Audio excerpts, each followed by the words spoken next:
Woo. Hey, we are live. What's Late going night on? comic talk with Mike and Matt here on the Yes, sir. Hardcover Comic. Gents. Currently 0 viewers, but That's all we'll see right. what happens. Oh, I didn't post anything anywhere to inform anyone. That's all right. Should I do it now, or should we just say fuck it? Uh, let's just go, I guess. All right, it's on YouTube. They'll watch when they watch. Exactly. Okay, so first up, we wanted to discuss a few things in regards to omnibuses. I guess first, you want to touch base on like the cancellations real quick, just because that's pretty Oh quick. yeah. Yeah. So bleedingcool.com, take from that what you will.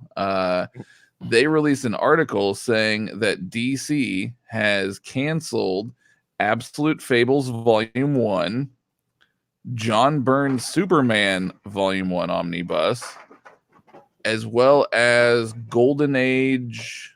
I want to say it might have been Batman, if I remember correctly. So. Yep. Yeah, Golden Age Batman Volume like 5, or what is it? Volume is that? I think it's. So I think I saw 8 recently. Whatever volume that was, Yeah. they canceled that one as well. And so Bleeding Cool isn't necessarily always the most reliable source in the world, but I heard from other people that a representative from DC did in fact confirm that at least John Byrne's Superman omnibus has been delayed indefinitely, which kind of pisses me off. But the caveat to that is if you look on Amazon, which once again, take that with a grain of salt, Amazon actually has it broken down into deluxe hardcovers now. So July 22nd of 2020 is Superman John Byrne Volume 1, but in a deluxe hardcover. So it's like 480 pages or something, instead of the nice big omnibus that we thought we were all going to be getting. So apparently it's still coming out in a hardcover format, at least as of right now. But we'll see what actually happens when July 28th. So yeah, we'll see what actually happens when it does. But I am disappointed. I was really looking forward to that Superman omnibus. Yeah. That was a first day buy for me. So I am very, very disappointed that they're not giving it the glorious omnibus treatment. Yeah, I mean, especially since Marvel has yet to cancel the She-Hulk by Byrne or any of the other Byrne stuff they're putting out. Marvel doesn't cancel stuff really, though. True. I mean, if you think about it, how often does Marvel cancel an omnibus title compared to DC? DC's dropping stuff left and right like there's no tomorrow. True, and at least they're being kind enough to do it most of the volume ones for now. So they're like, you know what, Fables will cut it short right at the start. Yeah, so Gotham Thrasher just said, I'm so glad I'm custom binding my floppies. I mean, that's the way to go. You can't cancel a custom bind unless you decide not to go with it. So, I mean, that's the way to go in those scenarios. It's rough. I was really looking forward to that oversized artwork, though. We don't know if these deluxe editions, if they're going to be oversized or standard. That hasn't been announced yet. It could be an OHC. We don't know. But and then Absolute Fables. I know that, I guess in a way it's kind of bittersweet, but I guess we'd rather find out now than have volume 1 drop. Everybody go out and buy volume 1, and then they just cancel the rest, and then you're stuck with 12 issues and 1 absolute, and you still have another 32 issues to go, and they're never going to get released. So I guess it's disappointing that they did decide to cancel the Absolute Fables, but I don't know. It's DC. Are we really surprised at this point? Yeah, no, they in general just do some weird things. Like even recently this week, I was talking with my guy at my local comic shop, and we were just really ragging on Jeff Johns and the fact that he's pretty much delaying all of his own titles. And like, I get it, he's super busy with all the TV stuff, and you know he has a huge title at DC, but like, why even start the endeavor? I guess. Maybe he just really likes writing. Maybe maybe it's like good intentions. Like, you ever done that? Like you do something, you have like the best intentions in the world, and then you start doing it, and you go, "Oh shit, this is not gonna work out as planned." Maybe it's like that. Yeah, it's a yes man sort of thing. Saying yes to everything, and then realizing you can't do it. But so that's the bad news we're kicking off with. However, Mike's got some good news for us. Well, the good news is for now they have not canceled Batman by Grant Morrison Volume 3. I don't think they are going to cancel that one. It's the last one in the I trilogy. know. The other two have sold well. It's a fairly cheap book compared to some of the other stuff out there. You know, like, Yep. I mean, like it's a smaller. So I don't think they're going to cancel that one. Yeah.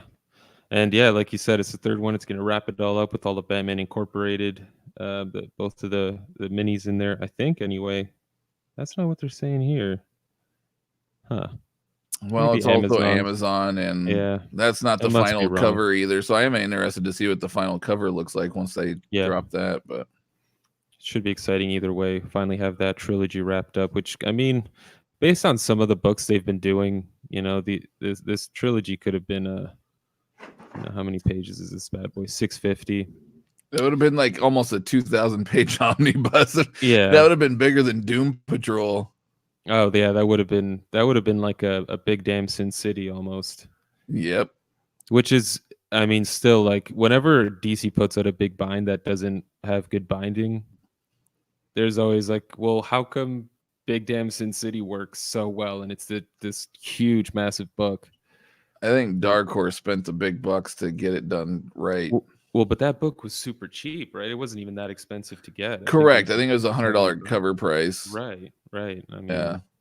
not much, but there's that. We still J. Lee by Grant Morrison still hasn't been canceled. Thankfully, that is a one volume. I think we said that. What was time. that? Go back up real quick. What was that Thor, Jason Aaron Thor one? What is that? Oh, that's just a paperback. It's just some kind of paperback. Yeah. I want a Jason Aaron Thor omnibus. They have to be doing that. They have to, right? Jason Aaron gets all the treatments for omnibuses. He has every large project he's done. I would think that they got to do Thor, man, especially now that he's not writing it anymore. So now's the time to do it. Right. I mean, most of his other stuff has had omnis, right? Ghost Rider, Wolverine. Well, Wolverine didn't finish it, but both Wolverines. Right, Wolverine and the X-Men, and then the Wolverine and the X-Men. Yep, because he had Wolverine, and then he had his Wolverine omnibus, and then he had his Wolverine, the sequel, Wolverine Goes to Hell. Then he had Wolverine and the X-Men, right. So that's 3 Wolverine omnis right there. Star Wars. Then he had Star Wars. Wolverine, Punisher Max, Ghost Rider. I mean, I think that's it. Yeah, but those are all of his big Marvel runs, right? Minus Thor. I hope so. JLI number 2, I think we mentioned that last time. So Absolute Carnage, I know someone recently on your Carnage overview did ask if they're going to be doing like a second volume, and they are. It's going to have, I imagine, all the tie-ins and all that jazz. Let's take a look here. I haven't even read only a $75 book. How much is it going to? Oh, looks like it's actually a bit. Damn. It's a bunch of. So it's got Absolute Carnage 1 through 5, Absolute Carnage versus Deadpool. So it's got all the minis, the one-shots. It looks like it collects everything. It's even got some Venom issues, some Amazing Spider-Man issues, 776 pages. It's pretty good. Yeah, it's not bad. Pretty good deal, and that's cover price $75. Yeah, so it'll be $37.50 IST. Ooh. Week number 1. Wow. Now that's what I'm looking forward to right there, right below Absolute Carnage. Little Dead Man action. Dead Man Omnibus, Neil Adams. That's what I'm looking forward to right there. So I know, we've been a bit on a hiatus as far as buying new Omnis, but that one right there is a day one buy for me. Yeah. Not final cover, but pretty nice Neil Adams stuff right there. Yeah, that's pretty exciting. I mean, I think that was it from what I saw from, just compared to the stuff we talked about last time. There are some things we didn't mention. TMNT IDW collection still going strong. Geez, they're at volume 11. Yeah, the problem with that is, though, and something that a lot of people are upset about, for those that didn't get the earlier volumes, so they got reprints instead. They didn't get them the first time around, so they got the reprints. The reprints don't have the bookmarks, the ribbon bookmarks. Ooh. So the first volumes do, and then apparently like these new ones, they're also going to have apparently the ribbon bookmark, but the reprints don't, from my understanding. Damn. So that's kind of I'm a big ribbon bookmark. I think it looks classy. So I don't know It's nice. why IDW went that direction with the reprints, but I want to say the first reprint had the ribbon still, but apparently like all the reprints since they don't have, and a lot of people are pretty upset by it. Damn. Well, you snooze, you lose. I mean, that's But true, still, but yeah. still, it's kind of silly. It's a freaking 5-cent ribbon. I know, right? Why wouldn't you like an easy way, I guess, for people to tell what print? I don't know. That doesn't make sense to me, but yeah. I mean, I almost wonder if it was on purpose or they had some kind of bindery issues, but I don't know. yeah, I don't know. I never really look at deluxe editions, but I mean, I guess nothing too crazy. Some smaller stories, whatever happened to the Man of Tomorrow, whatever happened to the Cape Crusader, which are great stories, but $30 for 15 on IST, but you got to make sure you order enough so that you get the free shipping. Yep. Aquaman. They're doing these like older Aquaman stories in deluxe editions, which is kind of cool. And again, I'm not sure why they don't just do an Omni, but it might not sell. I'm not a big Aquaman fan, except for like what Jeff Johns did. But that artwork on that cover, that Aquaman Deadly Waters, that's badass. I'm not that big of an Aquaman fan, but that is such a cool image. I know, right? Why are people making fun of him when he was fighting these? I don't know. That's creature that devoured Detroit, man. Dude, I'm sorry. That's a badass image. It's pretty sweet. Gotham Thrasher says, I love the ribbon bookmarks. F the haters. Apparently, all the kids hate them. Oh, okay. I don't know why. Wow. I think they're classy. Yeah. What are those kids? Glasses up a book. Folding the corners of their hardcovers? Jeez. Oh, for the Firefly fans, that one's going to be pretty big. Wow. I'm not a big Firefly person, but I know I have a lot of friends that are big Firefly fans, so that's... Let's see Nightwing Year One Deluxe. Now that could be cool because that's Chuck Dixon, my friend. Oh yeah, Chuck Dixon's always a good time. Yeah, that could be really neat. Oh, they're gonna continue with the TMNT Ultimate Collections. That's like the original, like black and white. That's cool. I didn't realize there was more coming out. I thought they were done with it. I guess not. June 30th, 2020. They're doing Sandman in deluxe editions now. I didn't know that. Dude, you think there's been talks about Sandman like TV series? You think they're ramping up for that? Do you think that's why they're launching all the Sandman stuff? Maybe. I wonder if they're ramping up for it. Yeah. Yeah, it's the new series aren't really great for new readers, but I mean, hopefully that'd be cool.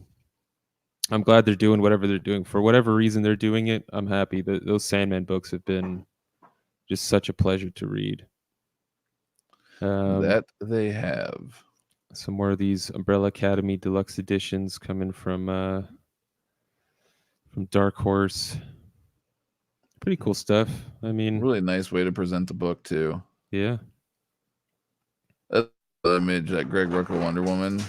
I've seen that image a whole bunch. I saw it on a custom bind too once online. It is pretty sweet, but that's a neat image. Yeah. Yeah, it was a good storyline. Hecate, I believe that's how it's pronounced. Thankfully, I got that in my custom bind, so I'll be sure to stay away from that as a cover image, though. If you've seen it somewhere else, yeah, I have. It's a pretty common cover. Gotcha. More creative. I feel like the Joker by Azzarello Deluxe. I feel like that's been a deluxe before. Am I wrong? I know it's been an absolute edition. It came with the absolute with Luthor. Yep. Yeah. But Black Science Volume 3. Oh yeah, looking forward to that one. It's been a good handful of years at this point since Volume 2. Green Arrow Year 1. Yep. Omega Men. Oh, dude, I think getting something. Speaking of Green Arrow, I think people are gonna riot if they end up canceling Green Arrow Mike Grell. Oh yeah. If they cancel that, I think people are gonna freaking riot. Yeah. I think that honestly is probably the most #1 requested DC omnibus that is yet to be released is Mike Grell's Green Arrow. Yeah. Yeah, I mean, thankfully they did those trade paperbacks, but I think some of those are out of print at this point, a little They difficult to are. get. Yep. Yep. Yeah, I mean, everything else I think we've talked about at some point.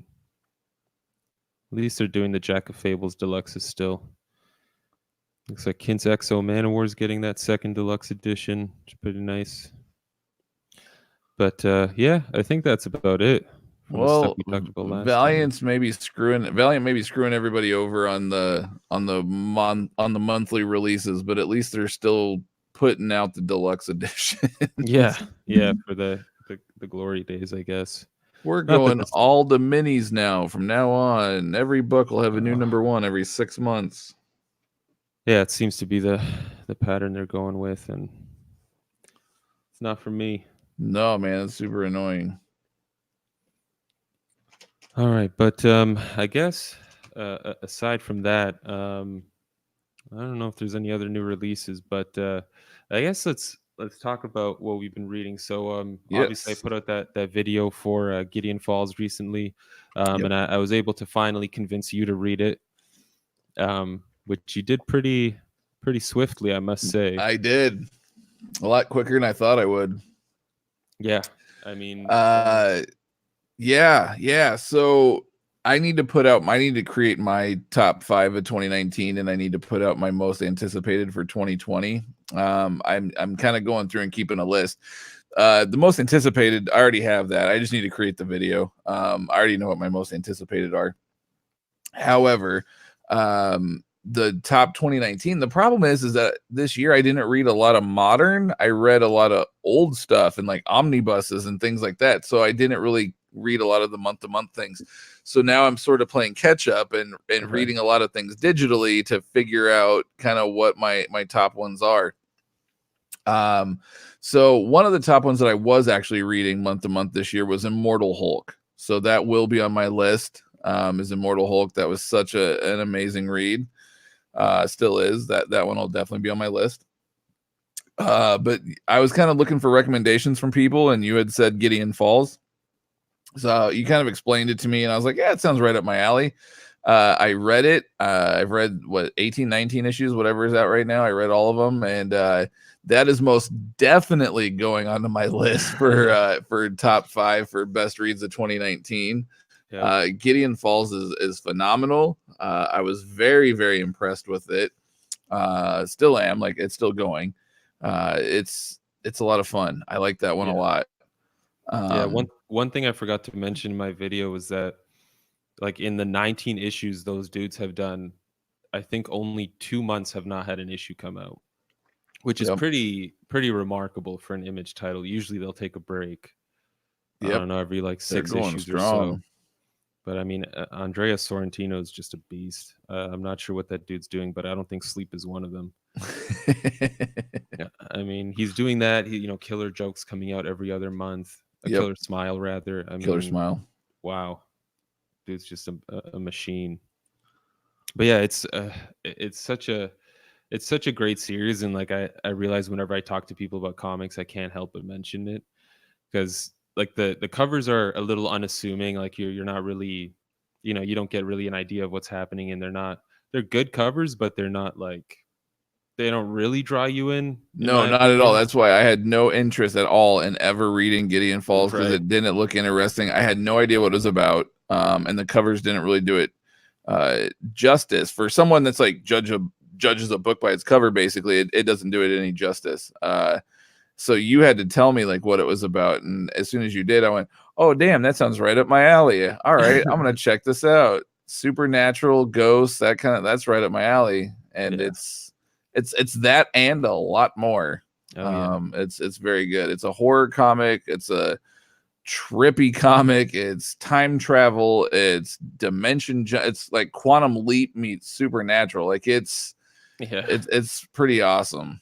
Yeah, and again, I don't know how Jeff Lemire does it. I read Family Tree #1 recently, also by him, Phil Hester doing artwork, which is a very different style. Just looking at it, obviously Phil Hester's artwork's super different, but it was really great. And like, it's Jeff Lemire sort of. I actually read an article about it recently where he said he wanted to sort of go back to what he was doing with Animal Man and having like it's the central theme be a family that sticks together no matter what crazy shit's happening. So I'm really looking forward to it because there's a great connection with characters, and it's great. It's great so far too. So I'm liking what Jeff Lemire is doing at Image for sure. That and I did recently read Undiscovered Country, the first 2 issues. Pretty good so far. I can definitely see why they would want to make it a TV show. It does relate obviously to things that are happening in the U.S. over the past 4 years now, and what's happening just in general between again China and the U.S. and just in general everyone else in the U.S. But it's pretty good. The art's great, and it's not as Scott Snydery. The dialogue anyway didn't have that sort of the super technical talk or anything too crazy. So looking forward to that too. But I think speaking of Scott Snyder, you recently let him start winning you over again with Batman. Yeah. For those that used to listen to Four Guys in a Comic and whatnot, probably know that I am not a big Scott Snyder Batman. I love Scott Snyder, don't get me wrong. A lot of his other stuff I really, really dig. But I was not a big fan of his New 52 Batman stuff. I don't know, it just for whatever reason it didn't click with me. I thought it was kind of overrated. I don't know if it just got too hyped for me, and then I read it and I was like, eh. So anyway, so when I was going through my 2019, best of 2019 list and getting recommendations from people and things to kind of go through and read and see what I thought, one of them was Batman: The Last Night on Earth, which is a 3-issue mini that Scott Snyder did with Greg Capullo back on art again, and Jonathan Glapion on colors and everything else. So it's the team back together again.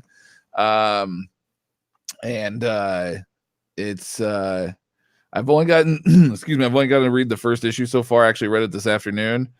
I think they're oversized issues. But it's phenomenal. That first issue blew me away. I was very, very excited about it. I was super I can't wait to read. I'm probably going to read the rest tonight, honestly, but Nice.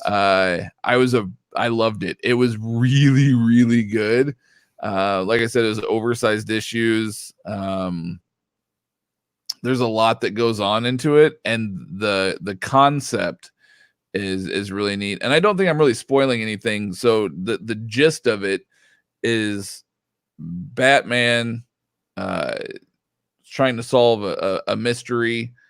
Something happens. He wakes up in Arkham Asylum, but all of a sudden he's like 20 years younger, and everyone around him is basically familiar faces, I guess you could say. Mm-hmm. And it just spins from there, and it's Sweet. Wow, it's really, really good. If he keeps up with the last 2 issues as well as he did with the first issue, that's definitely going to be on my top 5 list for sure, if not maybe my number 1. It was incredible. Wow. Yeah, Scott Snyder, like that one issue really, I was kind of like, yeah, let's see what it's like, and it really drew me in. I strongly recommend it. I can't believe you haven't read it yet. Actually, when you told me you hadn't read it yet, I was like, no way, like that's insane. You got to read this. It's incredible. I know. Yeah, I know it's been on my list, but it's one of those books where I'm like, well, maybe it'll be in volume 2 or 3 of his omnibus. I mean, I don't know if that'll happen, but yeah, I'll have to check it out for sure. I've only heard good things about it. I always love me some Greg Capullo artwork too. Yeah, the artwork's phenomenal. The writing is great. Like the Joker, he channels the Joker so well, and it's the Joker, yet it's not the Joker. You got to see it. It's phenomenal. Okay. It's so good. Okay. No, don't mind my cat's tail there. He's climbing all over my stuff right now. Perfect Normally timing. I lock him out of my basement when I'm recording stuff, but he snuck in tonight. So yeah, it's really, really good. I strongly recommend it. We got a comment here I'm gonna throw up real quick. Jeremy Wilson says someone either screwed up big time or someone got the biggest Christmas blessing. And eBay Hulk 181, which, as you guys should all know, first appearance of Wolverine. CGC 9.4 sold for $10 and some change. Wow. Okay, so I'm going to assume that that's either like a reprint, like it's like it's not the actual like first like the actual issue. I'm assuming it's kind of like a reprint one, or someone's getting their order canceled. one of the Yeah. two. One of the two. There's no way that actually played out. And if it did, may the eBay god shine on you. Yeah, Because no that's doubt. incredible. Wow. Yeah, I hope it's not like one of those facsimile editions they've been putting out recently. Yeah, right. Where it's got like the original ads and stuff. Those get tricky, man. Wow, that's really cool though. I think was there. I remember seeing a video. I think maybe you showed it, or our friend Alex did, of like someone being at a con and ripping those up or something. Yeah. I think Alex or Red found the video. It was all a prank. It wasn't right. Yeah, right. but people at the con didn't know that it was a prank, and they thought it was the Yeah. real book. Yeah, Freaking out. Yeah, man. but I'll add Last Night on Earth to my list. Well, yeah. I'll put it up higher. Yeah, man, it's only like a couple issues too. Like it's right. I think you're a Batman fan. I'm a Batman fan. I think you're really gonna enjoy it. At least from the one issue that I've read so far. I'll read the rest probably tonight. Because you were also recommending Die to me. Oh, Kieran yes. Gillen. Yes. Kieran Gillen, Stephanie Hahn on art. So I wasn't super familiar with Stephanie Hahn prior to this. Apparently, she does a lot of cover art. She's more of a cover artist, apparently, from what I could kind of gather and figure out. Right. But she does a lot of cover work for Marvel, DC, Valiant, etc. A lot of like B cover variants and those types of things that she does. But her artwork's phenomenal. It fits this book really, really well. It's I didn't know what to think of it when I read the plot synopsis. Once again, it was a book that was recommended for top book, in the list of 2019. I think we're at like 9 issues, 10 issues, something like that. Yeah. I'm like 4 or 5 issues in. It's phenomenal though. An absolute phenomenal read. I like it a lot. It's basically how do I explain this? It's basically Jumanji meets Dungeons and Dragons. Nice. That's probably the easiest and most simplest way to explain what this book is. It is Jumanji meets Dungeons and Dragons. Nice. Yeah. I knew the Dungeons and Dragons bit, but Jumanji's a good that's comparison too. Yeah. And it's phenomenal because you've only read issue 1, right? That's right. Yeah.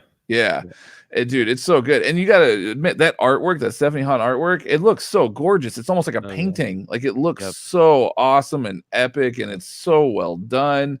And she does all the covers as well, which is the covers are always looking awesome. For a second there, I thought Die was like a spin-off of Wicked and Divine based on the covers, because it kind of had like that similar like symbol, kind of going down the middle thing. Right. So no, I dig it a lot. Kieran Gillen, man, is pretty badass. Someone said, "Oh, and I hated Gillen before this." They said Die is amazing first, and that I hated the Gillen before this. Yeah. So, yep, I agree. The description didn't turn me on at all, but a friend recommended it. It's phenomenal.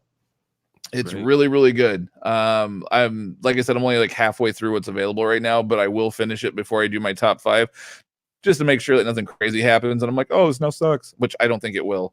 I think it's just gonna keep getting more and more epic, and it's a really great run. So yeah, I strongly recommend Die. Die is wow. There's a lot of these books that I'm so sad I missed out on, but I'm getting to read them now and kind of binge them.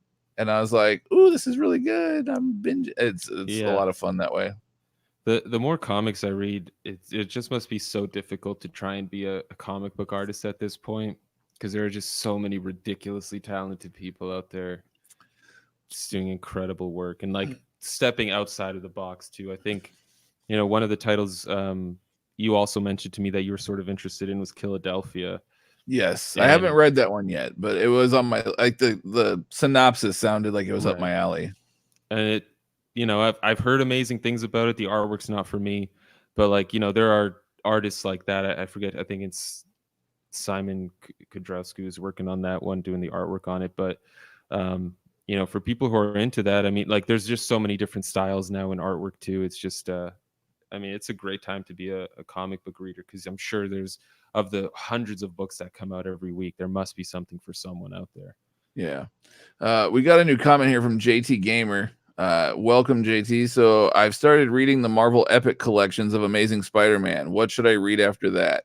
So I'm not 100% sure kind of what you're into, obviously. I mean, obviously you enjoy Spider-Man.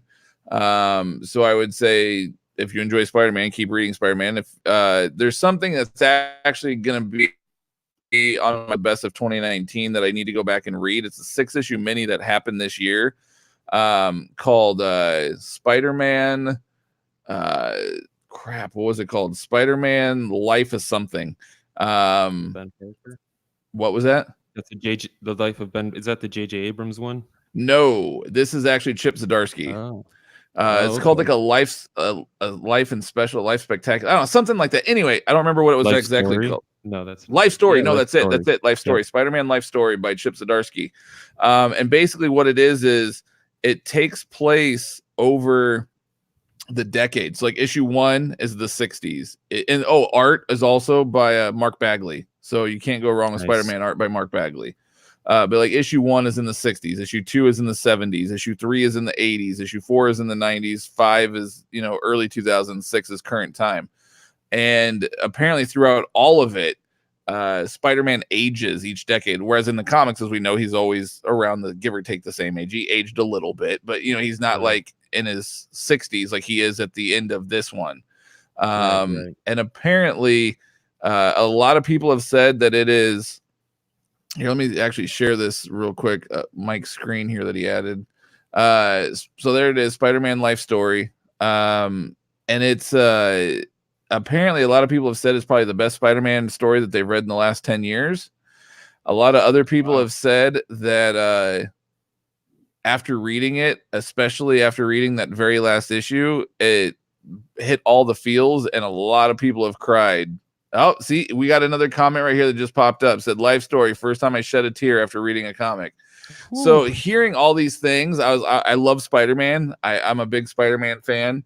I have kind of fallen off some of the more modern stuff though, because like I said, I've been reading a lot of older things lately. So I need to get back to it. But this is going to be on my reading list before I drop my best of 2019. I want to make sure that I give everything a fair shake. But yeah, it looks pretty epic. I was kind of flipping through it earlier just to see, and Mark Bagley's art was awesome. So I would say, JT, kind of going back to your question, Spider-Man Life Story would be, if you're into Spider-Man still, from what I gather, would be a phenomenal read for a Spider-Man fan. Other than that, if you're looking for just recommendations for books in general, I would say check out Mike's top 5 video. And then kind of the books that we're discussing now, if you're just looking for comics in general to read. And I mean, you can let us know if you have something that you're specifically looking for, like a character, let us know and we can give you recommendations. But if you're just looking for comics in general, you don't really care about a character, I would say check out Mike's top 5 video, and then everything that we're discussing now, definitely check out. So. And Animal Man by Grant Morrison, if you haven't. Yes, that's on our all-time omnibus list of like the book we will never get rid of. Never. Someone else just said Life Story was really good, but there have been some really great Spider-Man moments this year. Thank you, Aggressively Relaxing. Chip Zdarsky has been killing it on Spider-Man. Is he writing Spider-Man, or is it still Nick Spencer? I haven't kept on for a while. Well, there's all those Spider-Man spin-offs. I can't remember which one he's doing because, like I said, I fell off of a lot of the modern. Hang on one second. Let me double check and I can tell you. JT says, I'm looking for anything Stan Lee to read. Okay, well, if that's what you're looking for that 60s stuff. I can't really recommend X-Men just because, in my opinion and a lot of people's opinions, X-Men didn't actually really start getting good until the 70s with Chris Claremont. Stan Lee's X-Men, while he invented them, while it was great, it is kind of a rough read. But if you're looking for Stan Lee stuff in general, Fantastic Four Stan Lee is great. If you like that writing style, Fantastic Four is a strong recommendation from me. Jack Kirby's art, it starts off kind of weird, like the Thing, for instance, isn't as fully formed as what you would think, but as it goes on, it just gets better and better. Yeah. I would I also mean, recommend Daredevil, the early Daredevil stuff that Stan Lee did. I've been loving Nick Spencer bringing Spider-Man back to the basics. So yeah, I would strongly recommend Daredevil as well. Plus the art in Daredevil is so awesome. I mean, yeah, some of the earlier issues, you have Gene Colan on art, who is like a freaking legend. I love Gene Colan. He inspired one of my favorite artists of all time, Tom Mandrake. So I gotta say, strongly recommend Fantastic Four. Doctor Strange is pretty good. I see Mike scrolling there. So yeah, Daredevil, Doctor Strange is pretty good. Captain America is pretty solid too. I did enjoy Captain America. Thor I never read, so I can't give you any insight to that one, unfortunately. if you want to get a little crazy, you can check out Monsters Volume 1. It's got a whole bunch of super early stuff. You know, before the superheroes. Avengers, of course. If you haven't read that, got the Stan Lee stuff there, Jack Kirby artwork. Chip was writing Spectacular Spider-Man. Gotcha. That's what Chip was writing. He was doing Spectacular. Too many Spider-Mans. I know. There's way too many.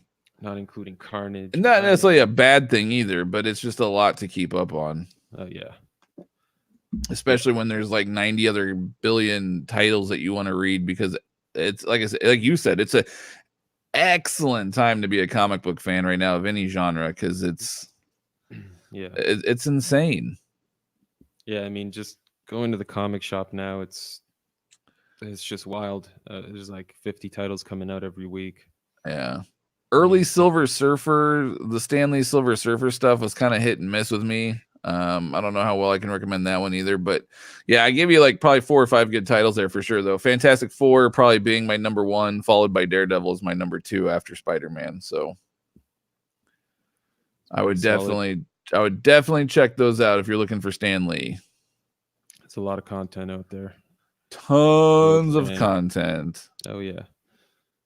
Yeah, but I guess one of the other things, you know, I've been trying to keep up with my media, my general entertainment stuff, not just reading comic books. So I did watch episode 2 of Harley Quinn. Episode 2 or 3? 3's out. Have you seen 3? 3 dropped Friday. Jeez, no, sorry, man. It's every Friday, man. You haven't seen 3 yet. All right, so I'm not gonna spoil anything on 3 then. Good though. Yeah, no, yeah, it's hilarious. Because I absolutely love number 2 as much as I like number 1. Number 2 is just episode 2 is just insanely good with Bane being in there and Cobblepot with his son's bar mitzvah. I mean, there's just so much crazy stuff happening in that show, and it's all such a good time. I love, and you know, like we saw the trailer, and you'd see that line with Bane about the HPV, and it's just there's so much more Bane than that, and it's fantastic. He's hilarious all the time, and yeah, the way the characters play off of each other, it's great. Such a good show. I did not expect it still. And the voice actors are phenomenal. The people that they got to do all the voices. Well, one, I mean, they got Diedrich Bader obviously back to do Batman, which is great. He did Batman in I think it was The Brave and the Bold is where Diedrich Bader did Batman previously. But you got Kaylee Cuoco as Harley Quinn, which sounds kind of weird at first until you actually hear her do Harley Quinn, and then you're like, oh, that's pretty solid. Yeah. But you got JB Smoove as Frank the Plant. And that is by far probably one of my favorite characters in the entire show is Frank the Plant. Yeah. His little side comments I'm always looking forward to them whenever they're in Ivy's apartment. You just know it's going to be a good time. Wait till episode 3. I think it's probably the best. I think Frank the Plant is probably the best in episode 3. Yeah, man. Hearing his voice in episode 1 and 2 made me go back and watch the seasons of Curb Your Enthusiasm where JB Smoove was on them, because he's great in whatever he does. He's just such a personality, and his voice is fantastic. Yeah. It's I guess I do need to watch some more shows. Speaking of which, did that Watchmen finale come out? Did you get to watch that yet? Tonight was actually Oh the snap! night. It was funny. Slayer actually messaged me because he knows that I had been watching it, and right before I came down to record with you, actually, Slayer messaged me and he goes, "What the fuck, man?" And I was like, I haven't watched it yet. And he goes, "Oh well, you're in for a treat." And I was like, well, it's funny because I thought last week's episode left on a major cliffhanger, and I thought that was the season finale. I didn't realize there was one more episode. Oh wow! So I found out earlier today that tonight they were airing one more episode, and I went, "Oh damn, okay." So I kind of got even more excited. He goes, "It all ties together. It's great." So, yeah. So tonight is the season finale. I haven't got to see it yet, but I'll probably watch that tonight. Hopefully, if not, for sure tomorrow night. Yeah, I'll have to watch that before February rolls around and Lock and Key drops on Netflix. Oh, I cannot wait. Yeah, it's so funny because we were talking about that on the last live stream, and then I think the next day I saw the poster online somewhere. I was like, we were just talking about that. Was it February 4? I think it is. Is it February 4th? Yeah. Netflix has actually got some good stuff coming out. I mean, this one I guess is kind of sort of comic book related, but I just saw a new trailer the other day for another Netflix show that's dropping early January. It's just titled Dracula. Okay. And I was like, oh, I like vampires. What is this? And it's a period piece, obviously, because it's, based on Bram Stoker's Dracula. Mm-hmm. But it's from the creators of Sherlock. Oh, cool. And it looked, based on that trailer, man, it looked graphic. Like, sweet. It looked graphic. So I was like, it's gonna be 3 episodes in total. So it's gonna be like basically a 3-hour movie broken up into 3 segments. Nice. That's pretty good. I'm looking forward to that one dropping in January. Nice. Yeah, I haven't had a vampire fix since Castlevania season 2 on Netflix. So I haven't watched any of Castlevania. Oh, it's so good. I know. That's what I keep hearing. It was Warren Ellis that wrote it, right? That's right. Yeah. Yeah. Probably the only reason I watched it. It was worth it. Yeah, I started to kind of watch it, and then I don't know, ADD took over and I got sidetracked, and then I just never went back to it. Fair enough. I need to though. I want to. It's just finding the time because there's so much good stuff to read. There's so much good stuff to watch. There's so much I don't have enough time to do everything I want to do, and it's sad. It's all right, man. As long as you caught up on Gideon Falls. I am. I'm completely caught up on Gideon. Yeah, I need to. I'm looking through what next Image series to start. I've been hearing a lot of good things about this title called Ice Cream Man. Yep, I've heard of that too. No idea what it's about. Haven't heard of the writer Maxwell Prince, but people are raving about it. There's a series called Farmhand by Rob Gilroy, who was the artist on Chew. So he's writing and drawing it. Looking forward to that. Wow, just saw we got some more comments here. Yeah, so J-Rocks, what's up, fellas? Have you guys watched X-Men by Warren Ellis? I don't think so. What was that? Was that the X-Men? I know there was an X-Men anime. I don't know if Warren Ellis had anything to do with it, but I do know that there was an X-Men anime, a Blade anime, and a Iron Man, maybe. Iron Man anime? I don't know. Anyway, I know there was some animes like about 10 years ago. I don't know if that one's Warren Ellis. Jay, if you can chime in here, man, and let us know which one that is. I haven't seen it. Oh, yeah, he said it was an anime. Was that the one that released there around the same time that it was Blade and I think Iron Man was the other one, or maybe it was Wolverine, but I think it might be it. I didn't realize Warren Ellis did that. Now I kind of want to watch it. I'm not a big anime person, though. I can't lie. I think maybe that's another reason why I struggled with Castlevania. I'm not a big anime person. Fair enough. However, I did love Vampire Hunter D, and I did like Trigun. So maybe I'll have to give it a shot. Yeah, Castlevania is real good. JT, do you think Harley Quinn will be on HBO Max? I don't want to pay separately for DC. Okay, so I don't know. It seems like, from what I've been told, almost all of DC stuff will eventually be on HBO Max. So I would assume probably, yeah. However, if you are interested, remotely at all in DC comics, like if you read digitally, I don't know if you read digitally, physically, whatever, but if you do read digitally and you're remotely interested in DC comics, I do recommend DC Universe, because not only do you get all the shows, but you also get a massive library of DC backlog stuff that's actually pretty cool. So something to think about. Jack Ryan is a great show. That's what I just watched recently. I have not watched Jack Ryan yet. X-Men was good. There was a Wolverine. Okay, so it was Wolverine, Blade, and X-Men were the 3 animes that they did. That was the Wolverine, I think, who had like one of the, he had like a John Constantine kind of jacket on, like a trench coat. See, I've looked for those before, because I know like 10 years ago I was probably sort of judgmental in the fact that I'm like, I don't like anime, so I'm not going to watch this. But now that I'm older and a little wiser, it's like, right. I was like, I kind of want to watch this now. I want to see what this is all about, and I can't freaking find them anywhere. So if anybody knows where I can find these, whether it be, I don't care, I don't need to own them, I can stream it, I don't care. But if anybody can tell me where I can find these, I've looked on like Crunchyroll, I've looked on all that stuff, and I can't find these. So Jay, if you know where they're at, man, let me know, because I'd be interested in rewatching them and seeing what I think. He says he struggled with Castlevania as well.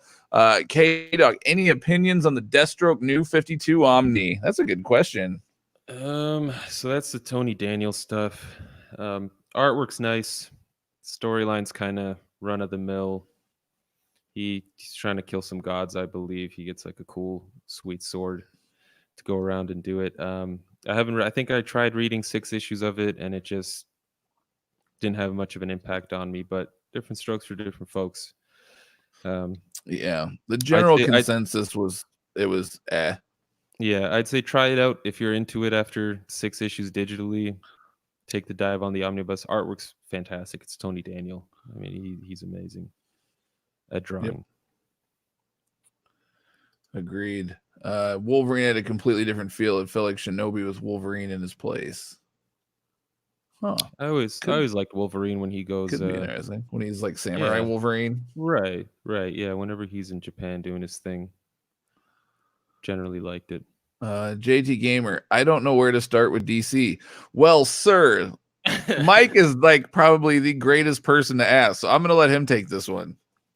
I mean, it depends where you want to go with DC. If you wanted to check out some of the lesser known characters, I'm always gonna say Animal Man by Grant Morrison, but that sets the expectation real high for DC Comics, because hey, you're not going to find another one like that.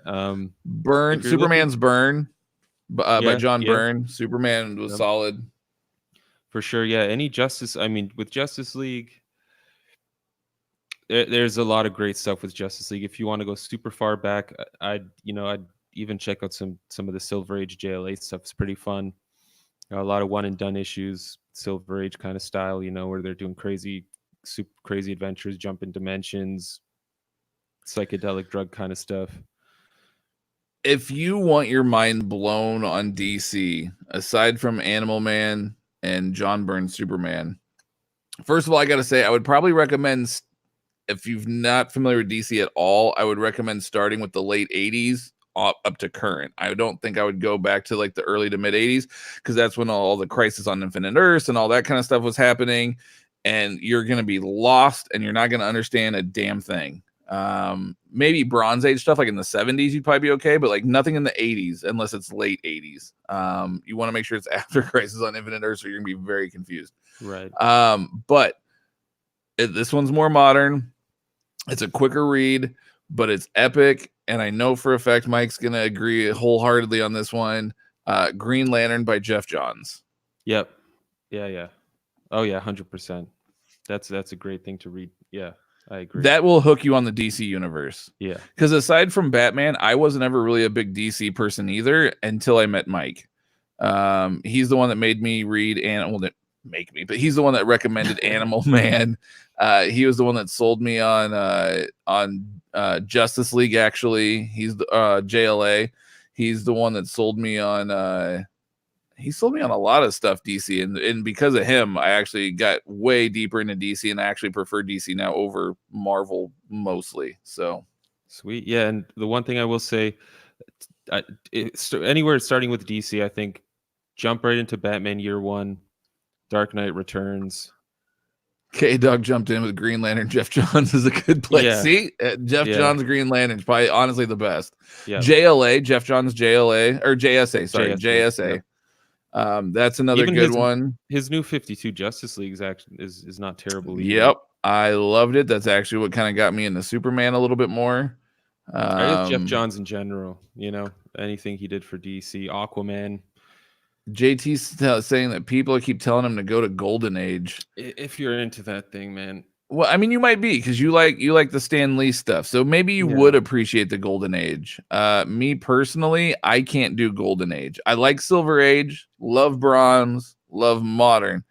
Cannot do Golden Age though. Yeah, I can't. I don't know what it is. I didn't grow. Maybe it's because I didn't grow up reading it. I don't know, but I can't do Golden Age. Yeah, but you do like the early Stan Lee stuff, so you very well may appreciate the Golden Age stuff. Yeah, and I mean, there's great stuff again with Batman Nightfall.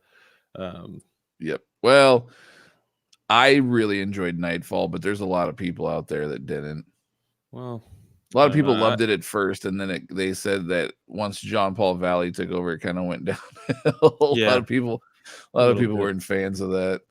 But like Batman: Death in the Family. Yep. What are some? I mean, really, like New 52 is kind of, it had some pretty bad titles, but I mean, for newer readers, if you don't want to go back too far, New 52 is not the worst place to check out a few titles. You might not like Scott Snyder's Batman. You got a lot of options though. Batman and Robin's tough to read without the background. Let's see, we got some new comment. Priest Deathstroke is epic, but very different. That's what I've heard. I tried New 52 Batman and got confused by so much continuity already. Green Arrow, Mike Grell. Yep, we were discussing that one earlier about the omnibus dropping for that one soon. That's another solid one. Yeah. If you want a quick read, Green Arrow by Kevin Smith. That's probably it's probably my top 25 of like favorite books of all time. I absolutely love that one. You could tell he was a fanboy and he really got to dive into the sandbox. Yeah. I mean, one of the only villains you can do in comic books, onomatopoeia. Amazing idea. Sandman, that was I mean, it's Vertigo, but it was DC. I strongly recommend Sandman. Hellblazer, I love, but it's very not a lot of people love Sandman, or not Sandman, but Hellblazer, because it's different. It depends on what writer you're reading, I guess. It'll depend on whether or not you like it. It's kind of hit or miss. But yeah, man, there's some great titles on DC. Yeah, Brian Azzarello's Wonder Woman. Yes. It's a great one. Oh, Lord, yes. I did not think I was going to like that book at all because I'm not really a huge Wonder Woman fan. I read it. Mike actually had it custom bound. What'd you end up? I know you gave that book to me, but did you get it done in a different format, or why did you end up getting rid of that one? I don't remember. I think it was the Absolutes. Yeah. Okay. So you went with the Absolutes. He was getting rid of his custom bind, gifted it to me. I was like, I'll get around to it eventually. The minute I sat down and I actually read the first 2 issues, I was hooked, couldn't put it away. I think I finished it within like the next day. Brian Azzarello's Wonder Woman is solid. Such a fun story, especially if you really like Greek mythology. Such a fun book. Yep. Great time. Yeah, but I mean, I think that's plenty of places to start with DC. Yep. And you'll never know what you find along the way. The thing is, like, I feel like a lot of people get really scared by continuity stuff, but I always just think of it as a way to go back and check out what it is they're talking about. Yep. I mean, there's a reason they're talking about it, right? It was important. It made an impact. So it's always a nice jumping off point if you see something you're not familiar with to find out what they're talking about and go read that story. Yeah, that's how I discovered a lot of titles as well. So a couple of other quick Batman recommendations. Long Halloween. is also another great get the place. Jeff Loeb, Tim Sale Batman omnibus. That's all you need. Yeah, Just get that yeah. omnibus. You love origin stories? Perfect. Get that omnibus. Get the Yep. Jeff Loeb, Tim Sale Batman omnibus. You will not regret it. It's such a good book. Yeah.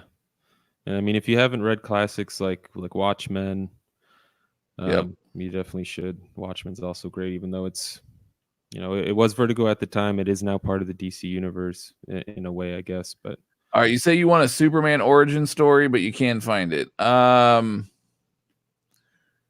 I would recommend John Byrne's Superman. We were discussing at the beginning of the podcast. I don't know if you heard or not. They canceled apparently the omnibus release, but they're going to be re-releasing it in deluxe editions apparently. But that one, basically what that is John Byrne rebooted Superman in the late 80s. So they create, like, it was all after Crisis on Infinite Earths and everything ended. They needed to sort of reboot and bring new readers in, people that have never read or people that were afraid of continuity, etc. And they brought in John Byrne to do that Superman, and he did an amazing job with it. I was never a Superman fan. I always thought Superman was kind of a whack character. And I was told to go read that, and I did, and I absolutely fell in love with the character. And while it doesn't go like origin, it definitely touches base on his origins. It re-explains things. So if you're a brand new reader and you're not familiar with Superman, it's a great place to jump on.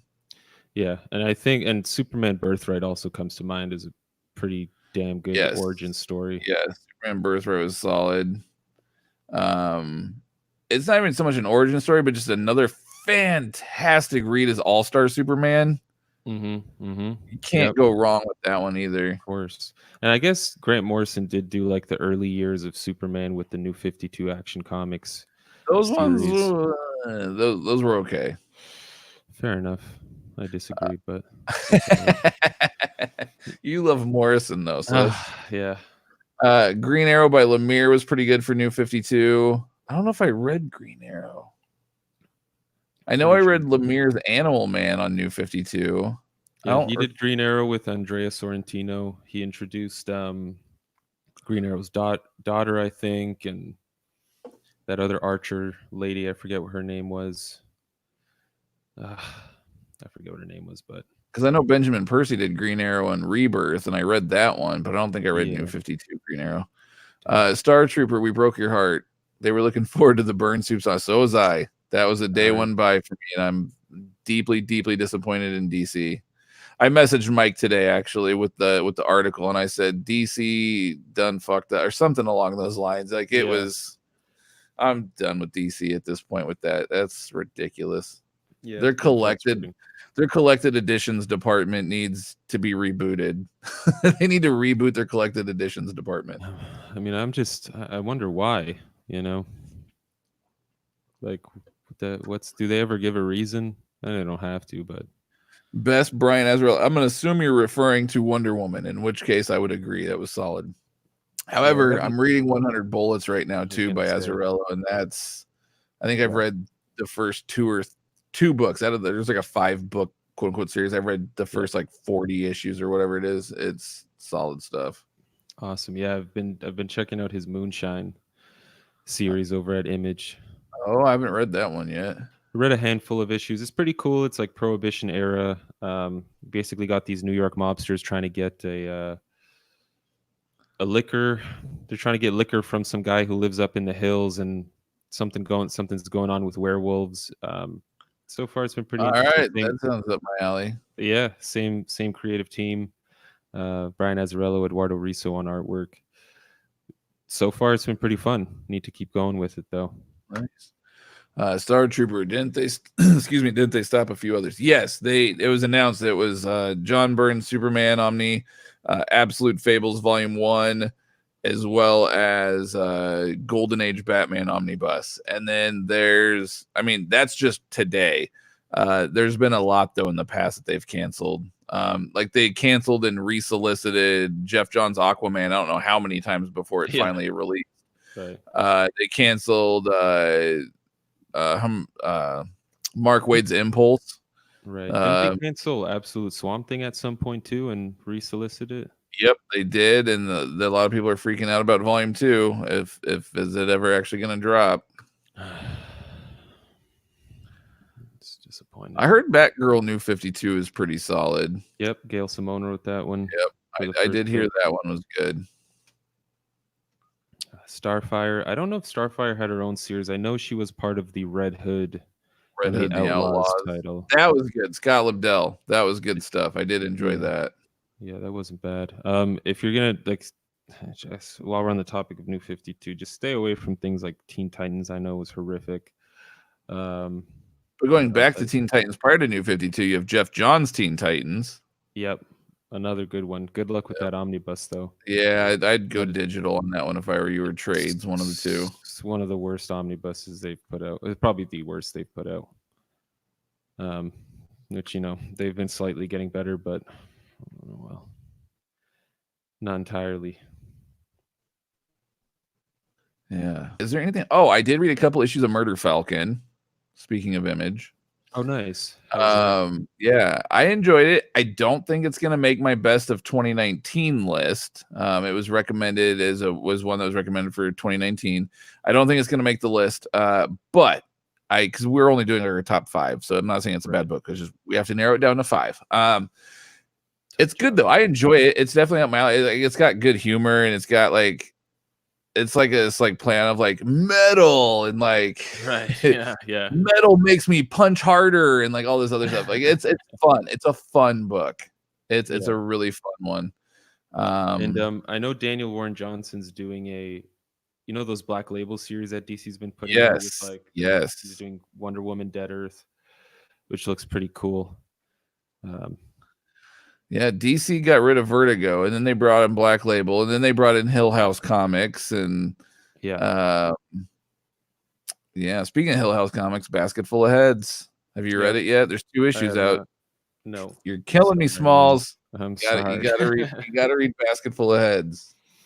Yeah, I was looking at the March 2020 solicitations today. It looks like there's not going to be. He's doing that Plunge series that starts in February. Should be pretty good. Yep.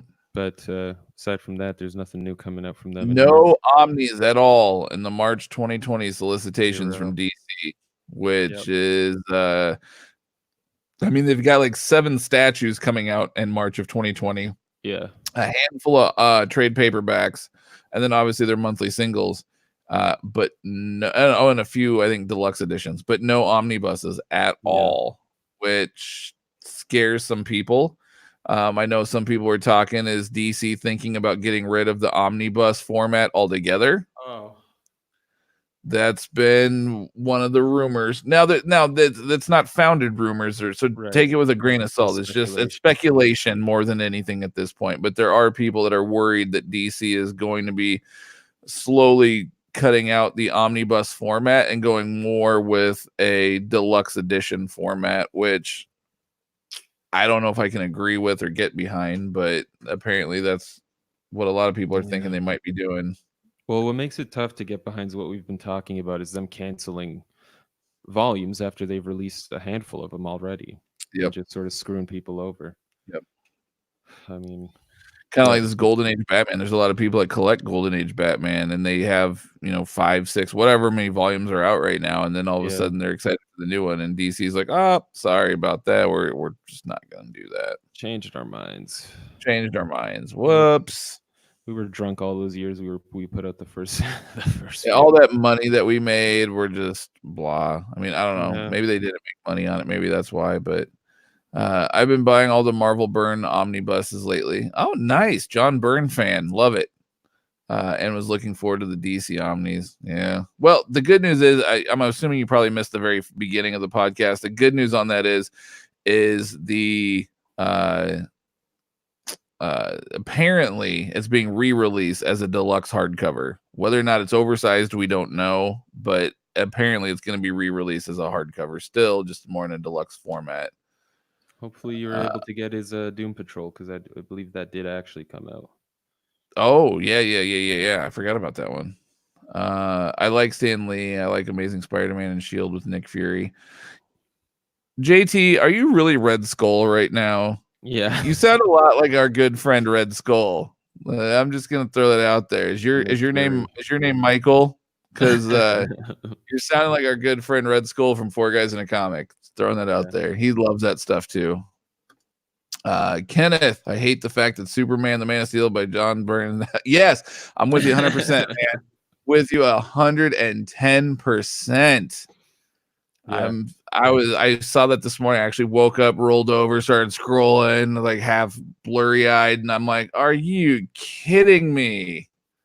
Yeah, that's a major bummer. I want to find the person who is excited, who is happy that they decided to go that way.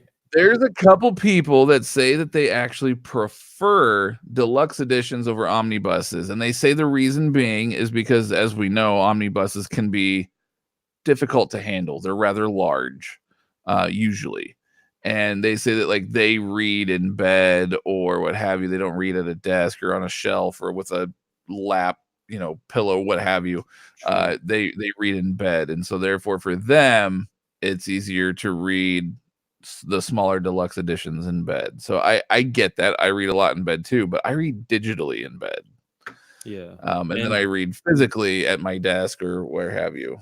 Well, the cool thing is, like, you recommended this sort of lap desk little table thing, and I've been using that in bed because you just plop it on your lap and Yeah, that thing's amazing, isn't it? tilt it up and put your Did book on there. And did yours come with the flashlight adapter it did piece? not. No, Oh, no. dude, that's even better because then it has like a I know. flashlight, so you don't have to have your light on so you don't wake up your girl. Yeah, Yeah, yeah. it's I awesome. mean, I get it.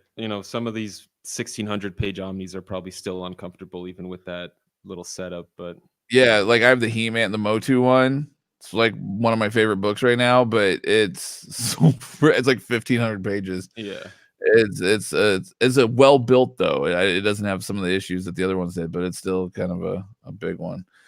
Ken said DC needs to get their collected editions department in order. It's a mess and can't. Yeah, I agree. They need to reboot. They need to give them the rebirth. He says he firmly believes that's the reason that they can't decide the format they want. Star Trek. I'm going to email DC. Please do. Let's all email them. I don't know if it's going to do us Start a any. petition. Yeah, let's start a petition. I don't know if it's going to do us any good, but let's freaking give it a shot. J Rocks reading digitally right now as I watch the stream. Awesome, man. Thanks for What are you multitasking. reading? Yeah, what are you reading? Actually, you know what? Everybody's interacting right now. This is a lot of fun. What are you guys reading? We've been going off about what we're currently reading. What are you guys currently reading? That's what I want to know. I read in bed with an omnibus, and heck, I'm quadriplegic and I can still do it. There you go. I'm sorry to hear that, man. But at the same time, you got a great sense of humor, or madam, I don't know, sir, ma'am. That's awesome. That's freaking epic. I love it. That's really good. If I can do Where it, there's so a can will, you. there's a way. Exactly.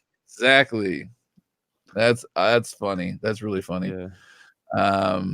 These Kenneth, I firmly believe that the reason DC is having problems are collected is because of the AT&T Time Warner merger and what Warner Brothers wants to do.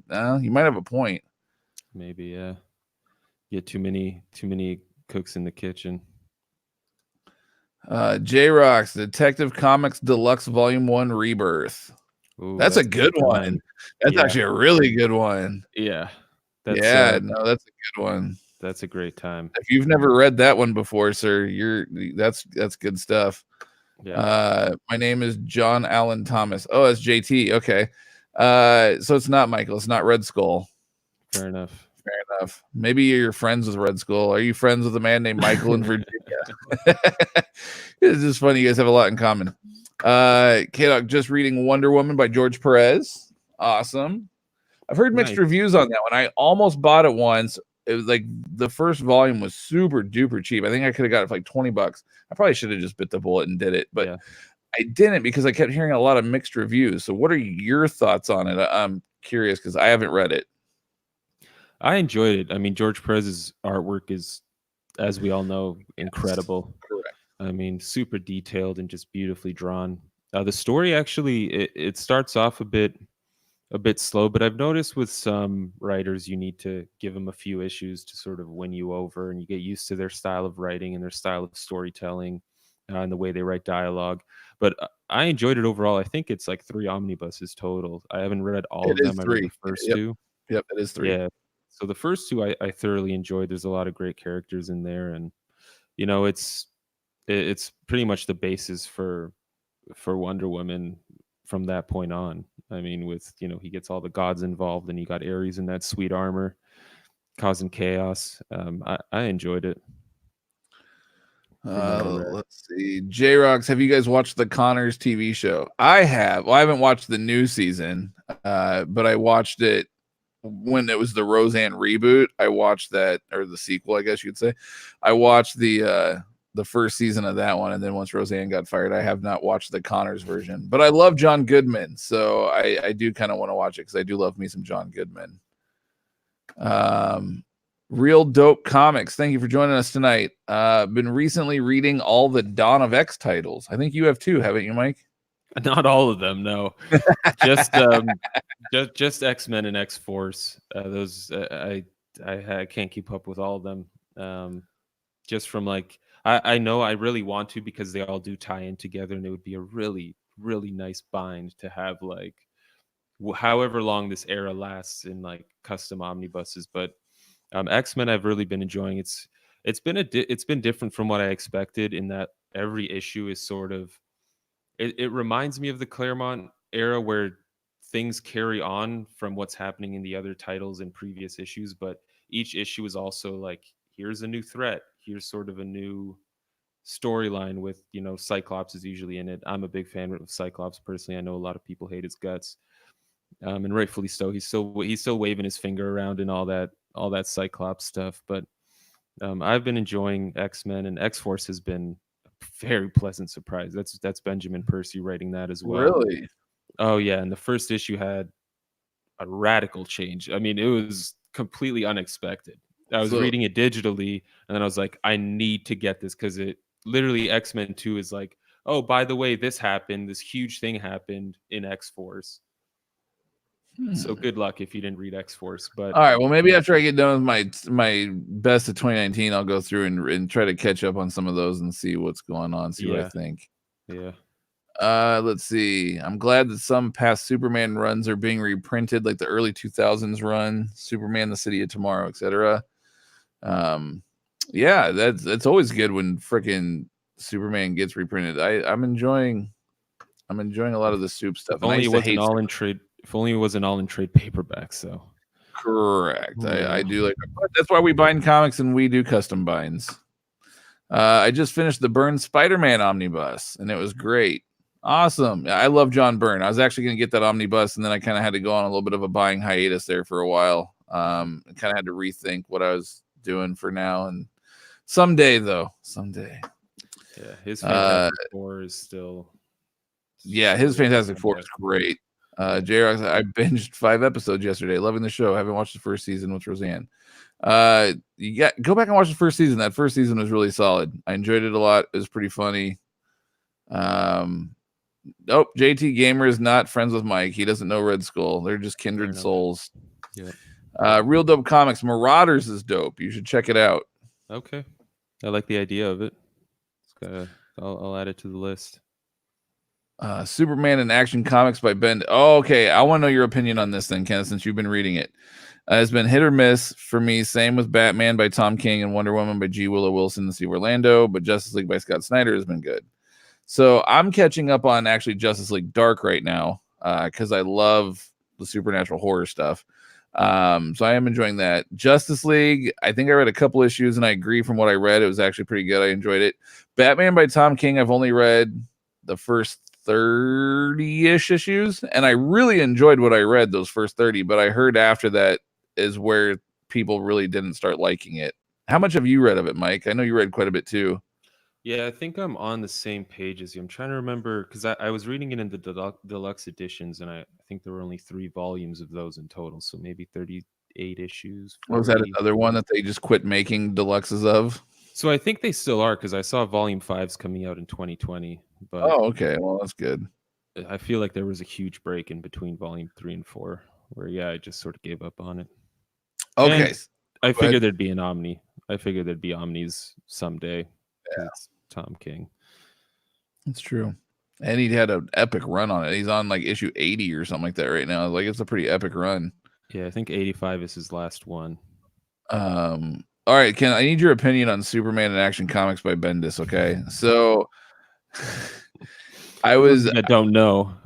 really interested in reading it because like I said, I started to fall in love with the character of Superman after Byrne, and then after the stuff that Jurgens was doing and things like that. I really kind of fell in love with the character. And so I was kind of interested to see Bendis's take because I loved Bendis on like Daredevil and stuff, like his street level crime things. I absolutely loved. He's great. But his sort of bigger titles, I wasn't always a big fan of. Like, I read everything of Ultimate Spider-Man. I just reread like a year ago, and I'm like, it's not nearly as good as I remember it being. So I was curious about this because I've heard a lot of mixed reviews, and more so about the art. And I've seen some of the art, and it looks rough. So what are your thoughts overall? Is the art inconsistent? Is it pretty solid throughout? Is it like, how is it? And if I had to choose between Superman or Action, which one would you recommend? Or do I have to read both to know kind of what the hell's going on? I would like to hear your opinion on that one, since you seem like you know that one. Star Trooper, I will admit Absolute Editions are a little rough to deal with, so I don't buy them anymore. They're big, but they're glorious. I know. But they're big. Maybe they are glorious. Yeah. I get it. They are big, Trooper, though. I don't think you'll ever, if you ever want to read Sin City, stay away from the Big Damn edition, because that's a big one. That's probably not a bad read, no matter what you've got set up in your bed. No, that's like a dictionary. That thing's massive. Yeah.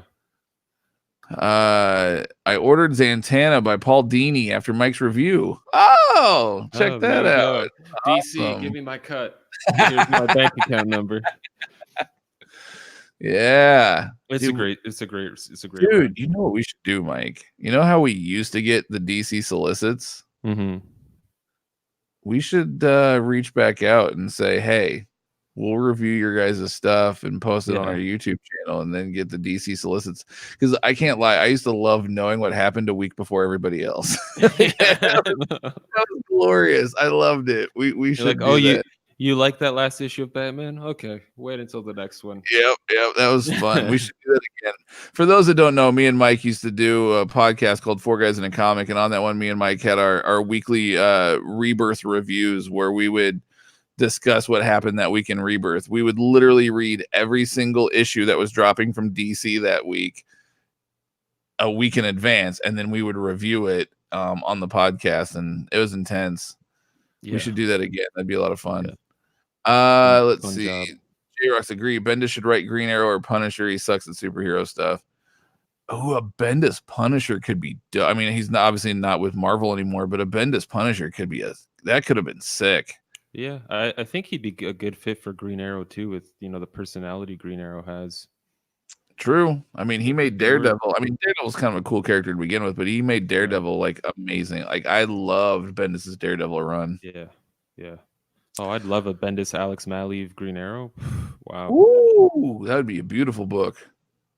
You won't like Superman in Action Comics by Bendis. He undoes all the stuff that was set up in Rebirth, like aging up John Kent. Plus, he aged John. Oh yeah, he did. He's like a teenager now, or a little older than that. Yeah. What what? He's an adolescent.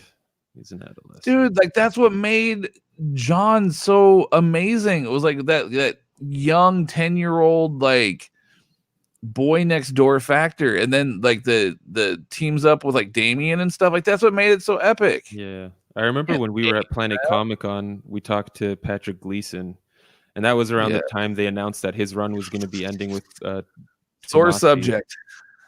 And that's exactly what he said. He's like, well, we were going to go for like 75 issues, but DC cut it short, unfortunately. Yeah, they weren't very happy about it. Because we also saw Jurgens at that one too. I think that was the same year we saw Jurgens. Right. He had the same problem. Yeah, Action Comics is good. Yeah, with Action Comics, Jurgens was not happy. I mean, he wasn't like rude about it by any stretch of the imagination, but you could tell when we asked, he was not pleased. Yeah. Do I consider Gwen Stacy's death important in the comics for Spider-Man? Hell yeah. That's a major milestone. She's getting her own mini now. Did you know that? Yeah, that's so weird. Gwen Stacy before she meets Peter Parker. I mean, nobody stays dead in comics except for Uncle Ben, and even then, he doesn't even half the time because he comes back through alternate dimensions.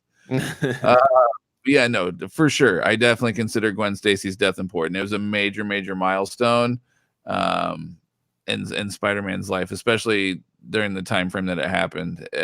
Yeah, I definitely consider that.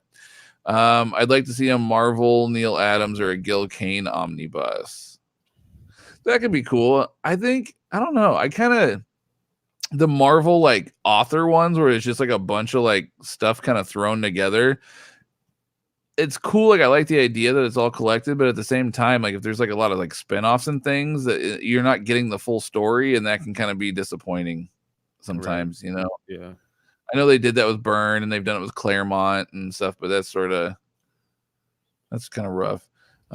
Kenneth, Bendis does reintroduce the Legion of Superheroes, and he has Superman revealing his secret identity recently in Superman 18. As we all know, Bendis. Why the hell is Superman releasing a secret identity? Boy, didn't they just do that storyline in New 52 as well, where I think Lois Lane reported his... Yes. She revealed his identity. Yeah. Yep. Jacques. Hey, Jacques. Thank you for watching. What do you guys think is worse at the moment? DC movies or DC collected editions department? Hey, man, Joker was fantastic. Touché. But Joker's not part of the DCU. Fair enough. Yeah, you're right. That's something else entirely. Joker is not part of the DCU. Aquaman was good though. Yeah, Aquaman was good. I have high hopes for the new Batman. We'll see what happens. I guess I'd have to go with the movies though, because the collected editions department, they've done some good things. I guess more so than the movies. Fair enough. Yeah, I guess so. I guess. Yeah, like Wonder Woman was dope. Wonder Woman 84 could be dope. It's not out yet, obviously, but that could be dope. Aquaman was a visual masterpiece. It was incredible. How excited are you for Birds of Prey? Seems like you're kind of flick. I'm not at all. Yeah, me neither. I'm actually very disappointed in the trailer that I saw. Yeah. So okay. I want to be nice. So first of all, it doesn't look like a Birds of Prey movie whatsoever. It looks more like a Harley Quinn movie with Birds of Prey as an afterthought. Yeah. They even titled it Birds of Prey: The Emancipation of One Harley Quinn. Yeah. Wait, what? Like, what? That doesn't even make sense. Like the title makes absolutely zero freaking sense. Just call it what it is, Harley Quinn. Like that's what it is. Just fucking call it that. It's Harley Quinn. So I like Margot Robbie as Harley Quinn? Yes, I think she's a very good Harley Quinn. The casting choices for the Birds of Prey. I don't know necessarily that the casting choices are bad. If I remember correctly, Rosie Perez is actually going to be Renee Montoya, I think. Is that right? Am I remembering that right? I think so. And when I saw that, I actually thought that was pretty funny in a good way. I like Rosie Perez. I grew up in the 80s. I watched a lot of Rosie Perez movies. So that one kind of like brought back nostalgia for me. So I was like, oh, that's going to be fun if she's Montoya.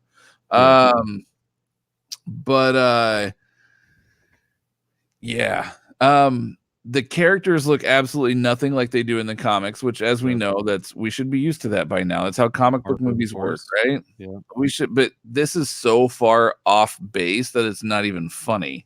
Yeah. I wonder if they were like, oh, Dwayne Johnson has agreed to do Black Adam. Let's take some of the budget out of this thing, throw it at that 2 years from now. Yeah. But that's very exciting. Oh, and did you see Black Mask in Birds of Prey? He's not even wearing his freaking mask. He's Black Mask, but I'm hoping like something happens and maybe it's just a really horrible trailer that was put together. Right. We've been tricked by trailers before, both good and bad. So, we'll see. And Victor Zsasz. Did you see? Yeah, Like, yeah, I don't know, man. Yeah, yeah. Rosie Perez is Montoya, but I don't know, man. No, It doesn't look good at all. no. It really doesn't. It looks like it's a movie for Harley Quinn fans who don't really care Who know about nothing anything about Harley else. Quinn. It's Yeah, a movie yeah. for Harley Quinn fans who became a fan of Harley Quinn after watching Suicide Squad. That's Perfect. what it is. This is Suicide Squad 1.5. That's Yep. what the movie is. It's Suicide Squad Yep. 1.5. Not a big fan. No, me neither. I'm still gonna watch it because I watch everything, but I don't have high hopes. Yeah. I hope I'm wrong. Suicide Squad 2, however, James Gunn's taking over, and I have very high hopes for that one, Yep. just due to the fact that it's James Gunn. So, Exactly. Yeah. uh, Hey, give me a second. I'm gonna grab my charger just yeah, to no as problem. we I'm go gonna. through these. Yep, you're good. We'll just read through some comments here. I'm sad that Supergirl by Peter David trade paperbacks was not finished all the way through. Same with Supergirl 2005-2011 run, which those runs would have kept getting collected. I've actually never read those runs. I've heard wonderful things about them, but I have not read them. But yeah, why would you not finish it? Why would you start it and then not finish it? If it's about money, make smaller print runs.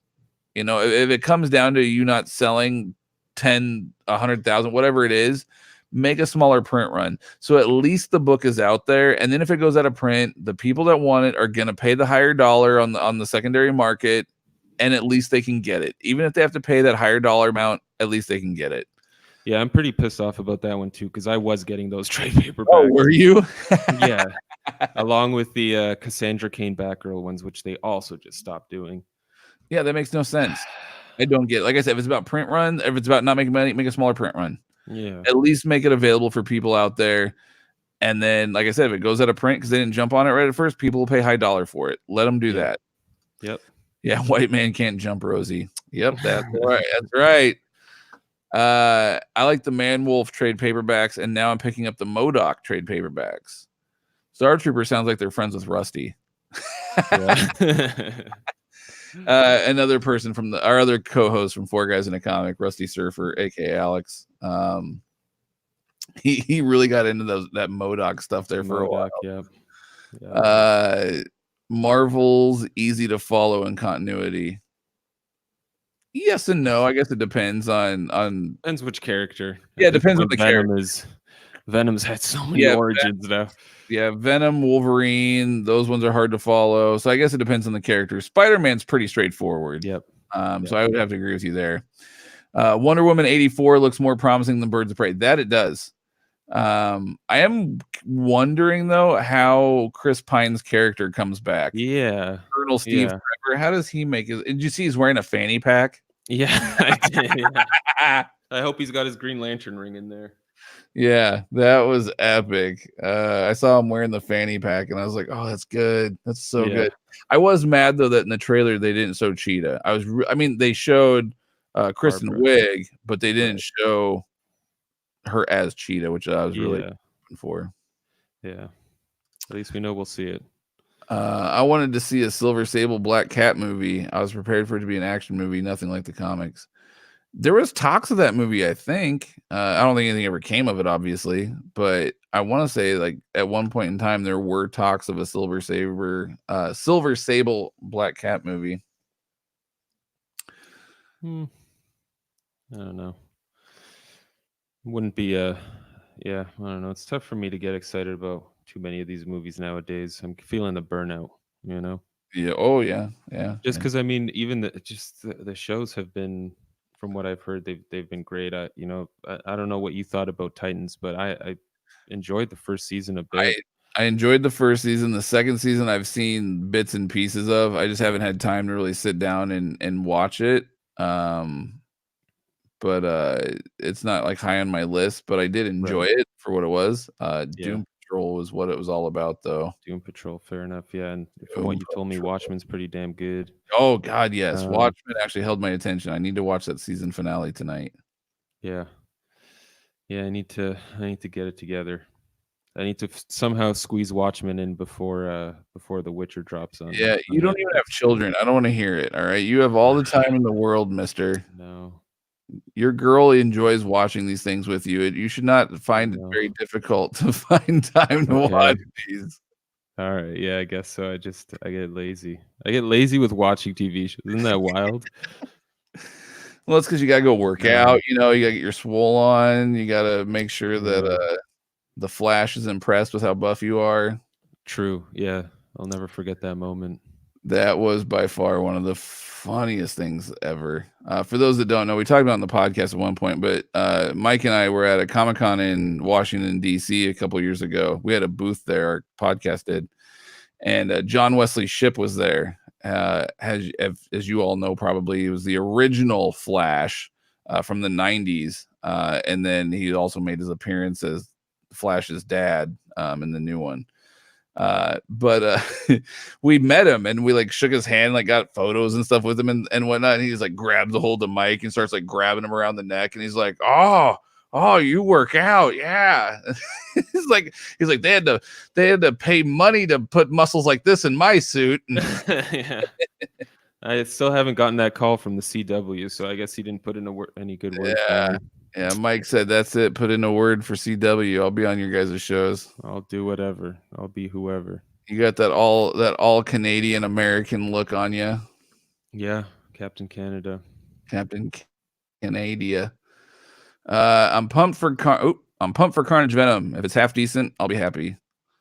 I'm assuming you're referring to Venom #2 with Tom Hardy and Woody Harrelson as Carnage. I'm excited. They got Woody Harrelson to play Cletus Cassidy. That's by far the greatest casting choice ever made. Yeah. I hope Witcher is good. I think we're all hoping Witcher is good. Yeah. For sure. Have you guys seen CW's Crisis on Infinite Earths crossover yet? And if so, what do you think so far? Have you seen any of them yet, Mike? I have not. No. He's lazy. He doesn't watch TV. He's too busy. Sorry. Yeah, he's too busy being lazy to be lazy. I've seen the first 2 episodes. First 1 episode, 2 episodes. I've seen 1 or 2 episodes already. I was trying to watch them, but I have 4 children, 2 of which are 3 and 2, almost 2, 1.5. And so they make it very hard that when I'm sitting at home to watch TV. So I only got the 1 episode in. But I kind of fell off the CW shows just because, not because they were bad. I just got really busy with life and just didn't have time to watch the CW shows anymore. But I did really want to see the crossover. So I did watch like the 1 or 2. I think I watched the first episode. And I enjoyed it. It was really good. The CGI is, well, it's CW CGI. But aside from that, I enjoyed it. I think it's really cool. I actually didn't realize that they brought back Matt Ryan as Constantine. Did you know this? They brought back Matt Ryan as Constantine. Really? Like, I knew he had a couple like cameo appearances in Arrow and whatnot in previous seasons, but they brought him back as he had a couple appearances in Legends of Tomorrow in season 3, apparently, which I did not know about. Right. Then in season 4, they brought him back as a full-time character on the show in season 4. Oh, wow. And I had no idea. So now I have to go back and watch season, because I only watched the first 2 seasons of Legends of Tomorrow. I now have to go back and watch all of season 3 and then watch season 4 because it has fucking Constantine in it. Yeah. And Matt Ryan crushed it as Constantine. I mean, oh yeah, he was amazing as Constantine. And for those that don't know, I'm a big Constantine fan. I love Hellblazer. I love Constantine. I love the character. I love everything about it. So I have to now go back and watch all those shows because I didn't realize that he was now a full-time character. So yeah, yay. Yeah, and I've liked what for the crossover itself. I like what I've seen of Brandon Routh as, you know, he's rocking that Kingdom Come Superman. Yes. And they brought back Tom Welling. Apparently, from what I heard, though, his cameo is super duper short, is what I heard. I don't know if that's true or not, but that's what I heard. Okay.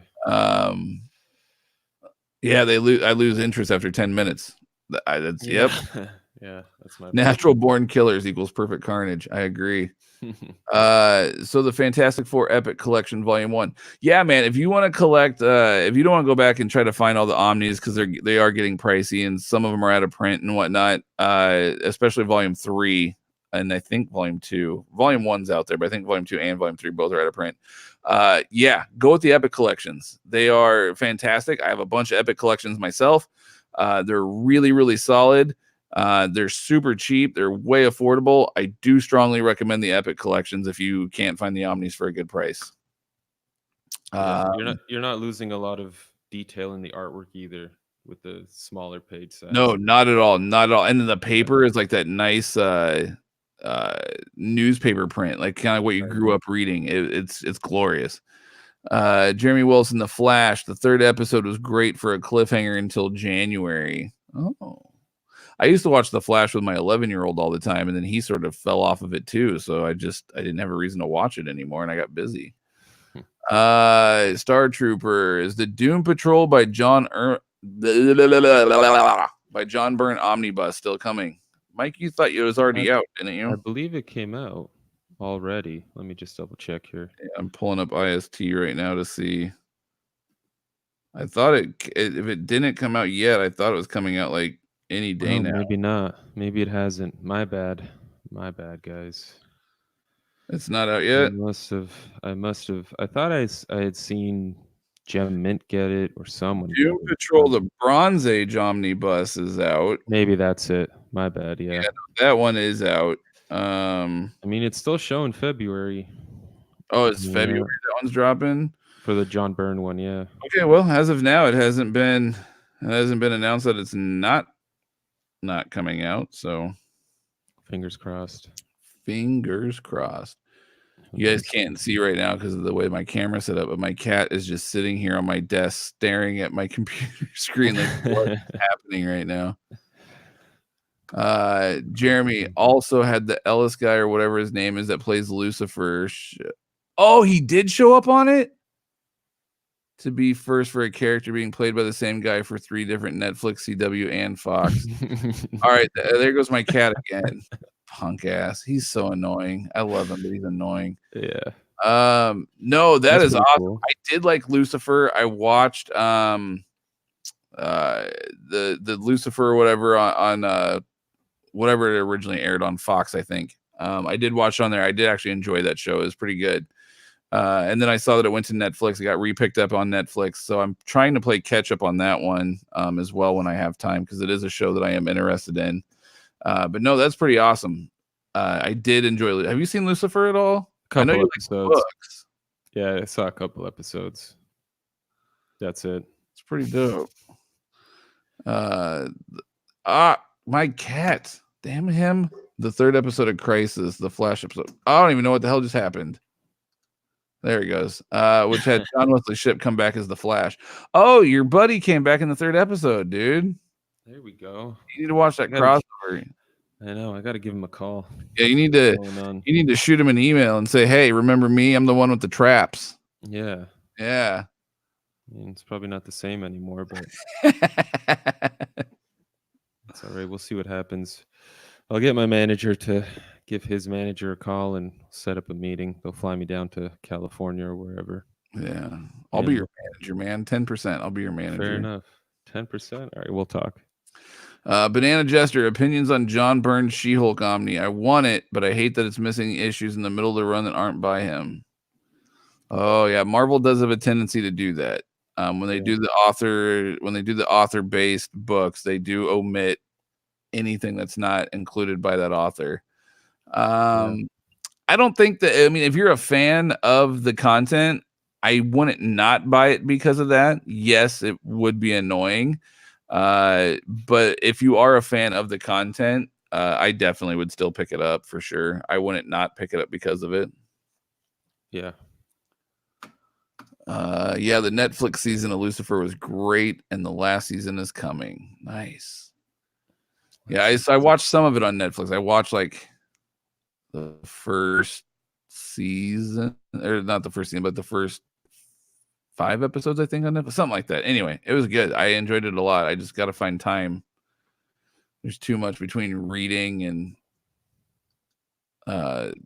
podcasting and voiceover and everything else. I just don't have time. It sucks. I wonder how much the show changed jumping from CW to the Netflix produced season. I don't know. I don't think it got very much gravity. I feel like it felt the same. I had the same vibe. I don't think it got grittier or anything. Like he wasn't like, oh fuck Batman, like Robin and DC Universe. Like it didn't. Right, I don't think it right. got grittier, but I think it kind of felt the same. True, true. Yeah, I got a lot of catching up to do. And to be honest, it all sounds pretty daunting based on what I'm hearing because there are all these shows I forgot about.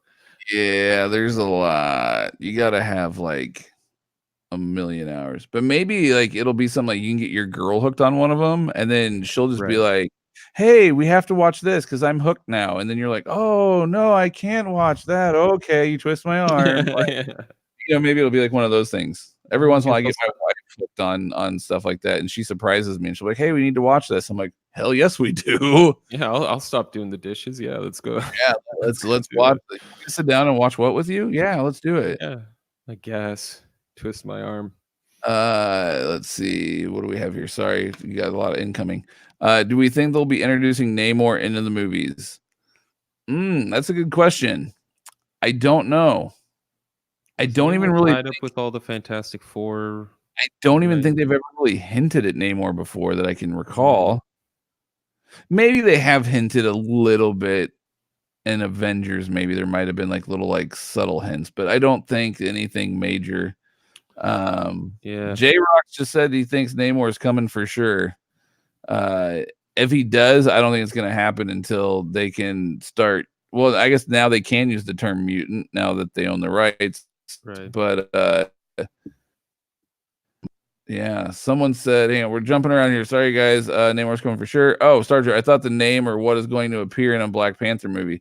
Yes, maybe that's what I was thinking of. Not Avengers. It was Black Panther that it was hinted at because they were talking about the different kingdoms and things. So if I remember Mm, correctly, yes, it was hinted in Black Panther. So that'd be it'll cool. be interesting to see for sure. And now, especially if they can use the term mutant, I hope that they do. I hope they're not like, oh yeah, it's just like this guy that lives in the ocean and he can like. I want him to use the term mutant. Like I want to Yeah, hear that going for. I want to hear mutant. and it'd be cool. It makes sense to bring him up in Black Panther with the beef that Atlantis has with Wakanda in the Hmm. comic books. It makes sense. Jeremy Wilson, the Swamp Thing was great too. I loved it, even though it was canceled before it premiered. I Mhm. hope it continues. They said they had a 3-season plan for it that would involve Constantine and including the JL Dark. See, that's just my luck. Like, Yeah. finally something that I can get into, and then they just piss all over it, and DC is like, oh, sorry. Yeah. They are bringing back Doom Patrol season 2, though, so I am very excited about that. They did not cancel Doom Patrol. Yeah. I just watched the final season of Runaways on Hulu yesterday. Man, I was surprised how much I enjoyed it with Morgan Le Fay and a lot of dark magic. Really? I haven't seen the Runaways. I watched the first. I tried to get my wife hooked onto it so that could be a show that we would watch together. And I watched the first 3 or 4 episodes of the first season of Runaways, and then we just sort of like, and we kind of fell off. Mm. So I didn't realize that the second season had such coolness to it. Now I feel like I need to go back and now I Yeah. feel like I need to go back and watch Runaways. That's pretty Fuck. cool. Some more Ah. stuff, man. Lobster Johnson would be a pretty cool show. Yeah. Yeah, I mean, we got to see Mhm. Lobster Johnson live action for a half a second in the new Hellboy movie. Um, that was fun. I enjoy. I don't care what anybody says. Okay, you've seen the new Hellboy, right? With Yeah. David Harbour. Yeah. Okay, Mhm. I don't care what anybody says. Yes, the prosthetics were shit. Yes, some of the acting was stiff and not very good. I can admit the faults of the movie. Okay, I get it. But at the exact same time, that was such a wonderful, in my opinion, a wonderful adaptation from the comics being brought to the big screen. They Yeah, did I'd agree. so much cool stuff. They brought in, I mean, yeah, it kind of felt like they almost did too much for one movie, but you're not going to see that anywhere else. You know, like the other Hellboy movies that Guillermo del Toro did were great. Don't get me wrong, but they didn't bring in Lobster Johnson. They didn't bring in, oh God, I'm losing the name now. I can't think I want to say Babadook, but that's not it. Uh, the old lady with the fucking chicken leg house. I can't think of the name of the character now. Yeah, me neither. But anyway, They brought in all this stuff from the comics. They brought in like the Great Hunt. They brought in all that stuff. And it was epic, in my opinion. I thoroughly enjoyed it. Yes, there was problems, but I loved it. Baba Yaga, that's it. Yeah, that's it. Not Baba Duke, Baba Yaga. Close though. That's close. But you did get to see Lobster Johnson for a minute, and to me, like that just brought a huge smile on my face. Yeah. Even felt like the last episode was sort of a tie in to Endgame. No, this was the third season of Run. Oh, the third season of Runaways. So not even the second, which had a crossover with Cloak and Dagger, which I liked the 2 seasons. Man, there's too much. JR, I like the movie, but the special effects sucked. Yeah, agreed. And the overabundance of gore was too much. No. The overabundance of gore was great. What was too much was the F-bomb, and I curse a lot. But the F-bomb in that movie was way too much. It's almost like they were doing it just to do it. Yeah, couldn't like Professor Broom dropping like the F-bomb every 5 seconds. I was like, all right, this is weird. I wasn't a fan of that one. J rocks with the Baba Yaga. Shout out to Baba Yaga. Shout out to Baba Yaga. But yeah, no, I enjoyed it though. I thought it was good. Yeah, it could have been a lot worse, I thought. I thought David Harbour was a solid Hellboy too. Yeah. So yeah, it's sad that it'll never be done again because it failed epically. I am shocked though by some of the prosthetics that they actually thought those prosthetics were screen usable. Like someone said, "Oh yeah, that looks good." Right. Like no, they couldn't have thought that. Like what were they thinking? Like David Harbour's like mouth, his bottom jaw, like he couldn't even talk his lips. Like they were, you could see, like it was so bad. Like I probably could have done a better makeup effect on that. Like it was pretty bad. I can't believe they thought that was. Especially when Hellboy's already been done before. Keep that in mind. Right. Hellboy had been done previously. Like, yeah, I get you wanted to give yours a different look to set them. That's fine. But keep in mind, it's been done. Like, it's possible. Right. So, yeah. I liked Perlman more. I like Perlman as Hellboy too. Don't get me wrong. But I thought David Harbour did a good job channeling it. I'm going to miss Agents of S.H.I.E.L.D. I fell off that one too. There's just too much. There's nothing wrong with the shows. Absolutely nothing wrong with them. But it's too much.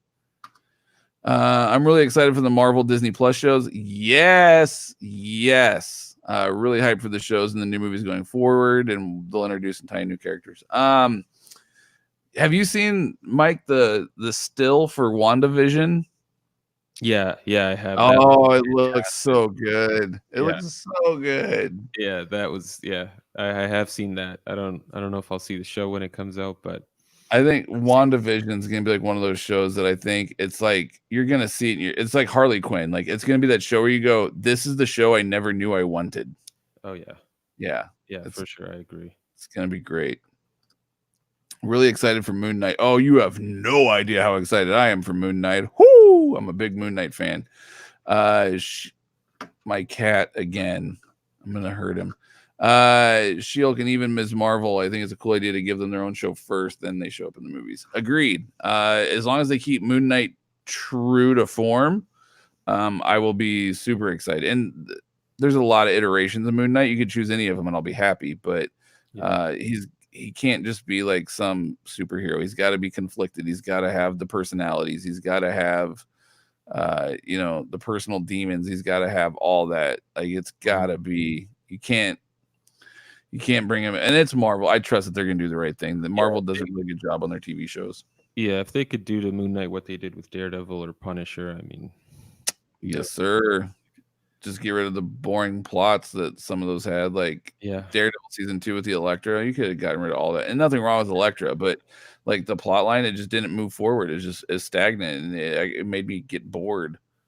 Same thing with Punisher. Punisher started off so epic, so incredibly epic, and then like halfway through, I was bored. I was like, this sucks. Yeah, I hope with Moon Knight because they've always got these like hallways. There goes my cat again. That like with Daredevil and Punisher, we had all these really cool fight scenes in hallways. I really hope they do. I think it was issue 5 of like Warren Ellis's run where Moon Knight's going through like that apartment building, trying to save that girl, and he's like going up each flight of stairs, and he's just beating off. Like not beating off. fending off, whatever. Fending off, beating off with a Fighting off. stick. Yeah, sure. I mean, whatever people are into. Yeah, yeah. I like Lemire's Moon Knight to start. Might be a bit of a deep dive for the character right off the bat. Yeah, I don't know if they can use Lemire's Moon Knight. I mean, that one was so. I'm not even a huge fan of Lemire's Moon Knight, honestly, because that one was so all over the freaking place. It wasn't even funny. And I've said it before, I'll say it again. If you read that and Old Man Logan, he was writing them both at the same time. It's the exact same story with two different characters. It was. I'm not a fan. I mean, it wasn't horrible, but it. Here, Binks, say hello. Hello, everybody. I'm annoying. But yeah, it was. No, I don't know if they could. That would be confusing to a lot of people. I think either go classic, or like Doug Munch and that stuff. Go classic, or go the early 2000s, the Charlie Houston run. Go that route. That would be good. If they wanted a more modern feel, do the Houston run. Yep, I agree. Yeah, I'll miss Agents of S.H.I.E.L.D. too. The last few seasons have gotten really, it got better. Like I saw like the first 3 maybe 4 seasons of Agents of S.H.I.E.L.D. and I kind of fell off that one as well. I think all I saw of Agents of S.H.I.E.L.D. was the first episode and then the clips with Ghost Rider in them. Well, see, I got frustrated because they were announcing Ghost Rider and I'm like, hell yeah. And then it comes out and it's Robbie Reyes Ghost Rider. And I go, like, cool, but to me that's not Ghost Rider. It's a cool character, don't get me wrong. I'm not dissing the character. I think it's a cool character. It's a cool origin. My fucked up uncles possess, like, it's cool, but it's not Ghost Rider. So I was a little bummed. I would have preferred Danny Ketch, Johnny Blaze, something like that. That would have been a cool Ghost Rider. Yeah. I think these shows will be a lot different than Netflix, being a part of Disney. I'm not really into Star Wars. The Mandalorian is fantastic. I love that show. And I love Star Wars. I'm not diehard Star Wars, but I do it. But Mandalorian is phenomenal. I'm all in on the Marvel stuff that I'm already so invested in and love. Agreed. Oh, J-Rocks did not like S.H.I.E.L.D. at all. Mm-hmm. I think season 3 had like 2 or 3 episodes that I liked of Agents of S.H.I.E.L.D. It's Ghost Driver, not Ghost Rider. And that's true. It is. I mean, it's a dope car. I love the car. I think Gabriel Luna, the actor that played Ghost Driver, he's a great actor. I really like him in some of the other. He's actually in the new Terminator movie as well. He plays the bad Terminator. So no, he's a great actor. I just don't know I'm just not a fan of the Robbie Reyes Ghost Rider character, I guess. It's just an odd choice as the first one to introduce. Yeah, why didn't you bring in Ketch? Yeah. Why can't you bring in, and if they say it was a diversity thing or whatever, make Ketch black, make Ketch Latino, make Ketch whatever, Asian, make him whatever. I don't give a shit what his race is. But I like the story and I like the background of Danny Ketch. I like the background and story of Johnny Blaze. Yeah. I don't care what their race is. I could care less, but their background, their story, the how they became the Ghost Rider, why they're the Ghost Rider, etc. That the motorcycles, that's what made it epic. Yeah, that's what matters. Yeah, you too, JT. Have a good night. Let's get Ghost Rider back on the horse. You're going old school on that one. You're going back to the 60s on that one, sir.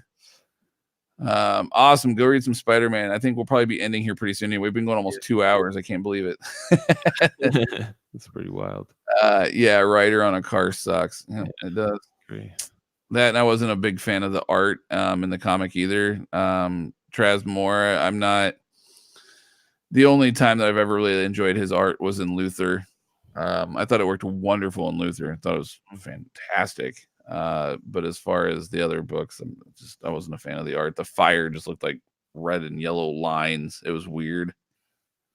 It'd be cool if because like Image is sort of bringing back all these titles with new little sub names and sub series and stuff. It'd be cool to get another Luther Strange story in there. Dude, that'd be dope because Justin Jordan did the 3 the 3 stories or whatever, Right. it would be dope to get like a sequel to that. Yeah. Yeah. I really enjoyed that series. I didn't care for the first couple seasons, really just watched because I watched anything comic related. I did too, and then I fell off because there's too much. But after the Ghost Riders and Inhuman Space Time and Travel Kree in the last season, now you're making me want to go back and rewatch freaking Agents of Shield. It's like I fell off too early. I gave up too early. Let us know what episodes they are, or let me Well, know. I tried. He's supposed to watch episodes. I tried watching Inhumans, the mini that they did, and that was god awful. That's what I heard. Yeah. Yeah, I tried watching it. I did. I got excited. I'm like, ooh, Inhumans, this will be cool. No, far from it. Even the actors that were in it were like, not my best work. Like, no, not. Nobody likes Inhumans. It's horrible. Yeah.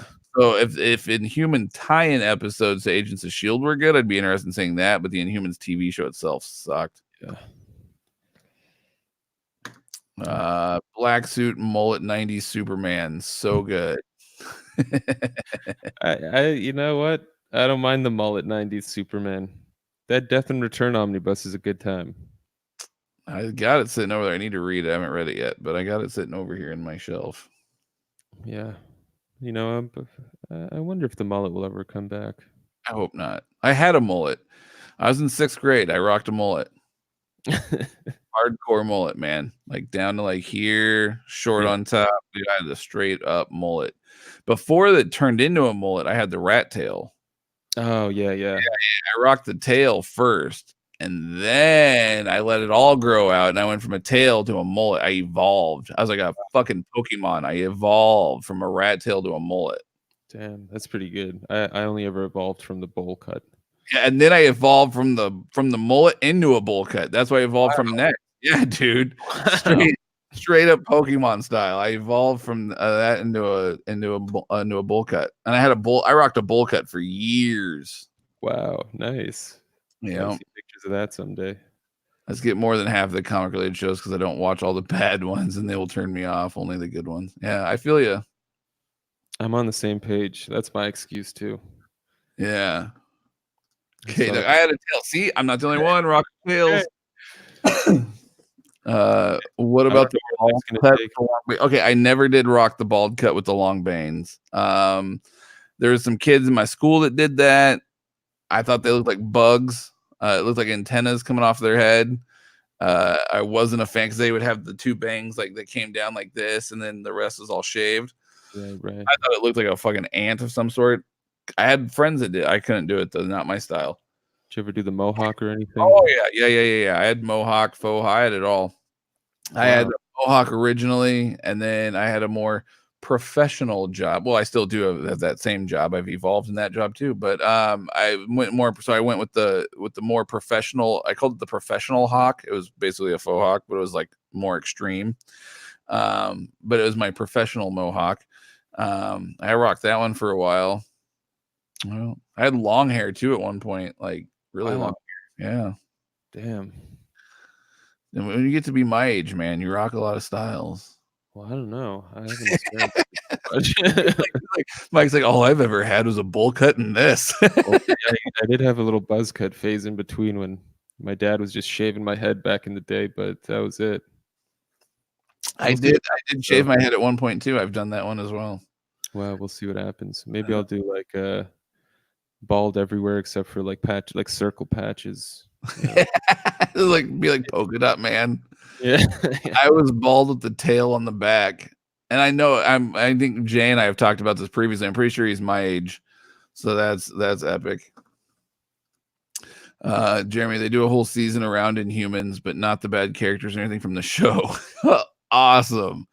They did. I remember them saying Quake was an Inhuman and things like that. So maybe that's what they were doing. Maybe they didn't go to the moon or anything. They introduced the Hive, the big monster looking guy in Hickman Shield Run. I think actually I saw that season. I might have seen that season, come to think of it. All that sounds very, very familiar. But well, we're at midnight. We hit the 2-hour marker, folks. I think for Mike it's actually 1 a.m. For me it's midnight. And I still got to watch Watchmen. So, and I got to get up with my kids at 7 a.m. because my wife works tomorrow. Yikes. So I need to, I'm actually might save Watchmen for tomorrow and go read for a bit. But it's a good move. But holy crap, was tonight fun. Holy crap, Mike. Tonight was fun. Yeah, I know. I loved it. So many people tuned in. It was great. Holy internet, Batman. I know. Yeah, no, this is a lot of fun. So thank you everybody for tuning in. We had some new faces, old faces. It was a lot of fun. A lot of people watching live. We greatly appreciate it. Like I said, Mike, we want to try to continue to do this weekly. Hopefully, that's the goal. Yeah. But yeah. So, any parting wise words, Mike? Nothing too crazy, I guess. Just just don't get your hopes up with DC hardcovers, and just stay patient as always, and custom bind when you can, because that's guaranteed. That is correct. Custom binds are always guaranteed. But yeah, thanks everyone. What the next one is. Well, we play it by the edge of the I'll tell you what, man, we play it by ear, but I'll tell you what, I'll post in the Facebook groups going forward. Mike actually asked me to do that. He goes, "Hey, can you start doing that going forward?" Yeah, sure. And then I didn't. So I will start making sure that I post in the Facebook groups to kind of give everyone that kind of a heads up too. So yeah. Hey Dog, thanks for the entertainment. Thank you guys for joining us. I love interacting with you guys. That was a lot of fun. That I think it's like a podcast, but an interactive podcast. It's kind of cool. You get immediate reactions and interactions and whatnot. It's kind of a lot of fun. So yeah, definitely adds to it. I mean, people tuning in are just as big of a part as we are. So yeah. Everybody's have a great week, everyone. Happy Mondays. Hopefully you guys didn't stay up too late listening to us rant. Go Ravens. Big Baltimore Ravens fan over here. So let's see you. Go Ravens. That's my advice of the week. So all right, you guys have a wonderful week, and we'll see you guys next time. Thanks everyone for tuning in. Ciao.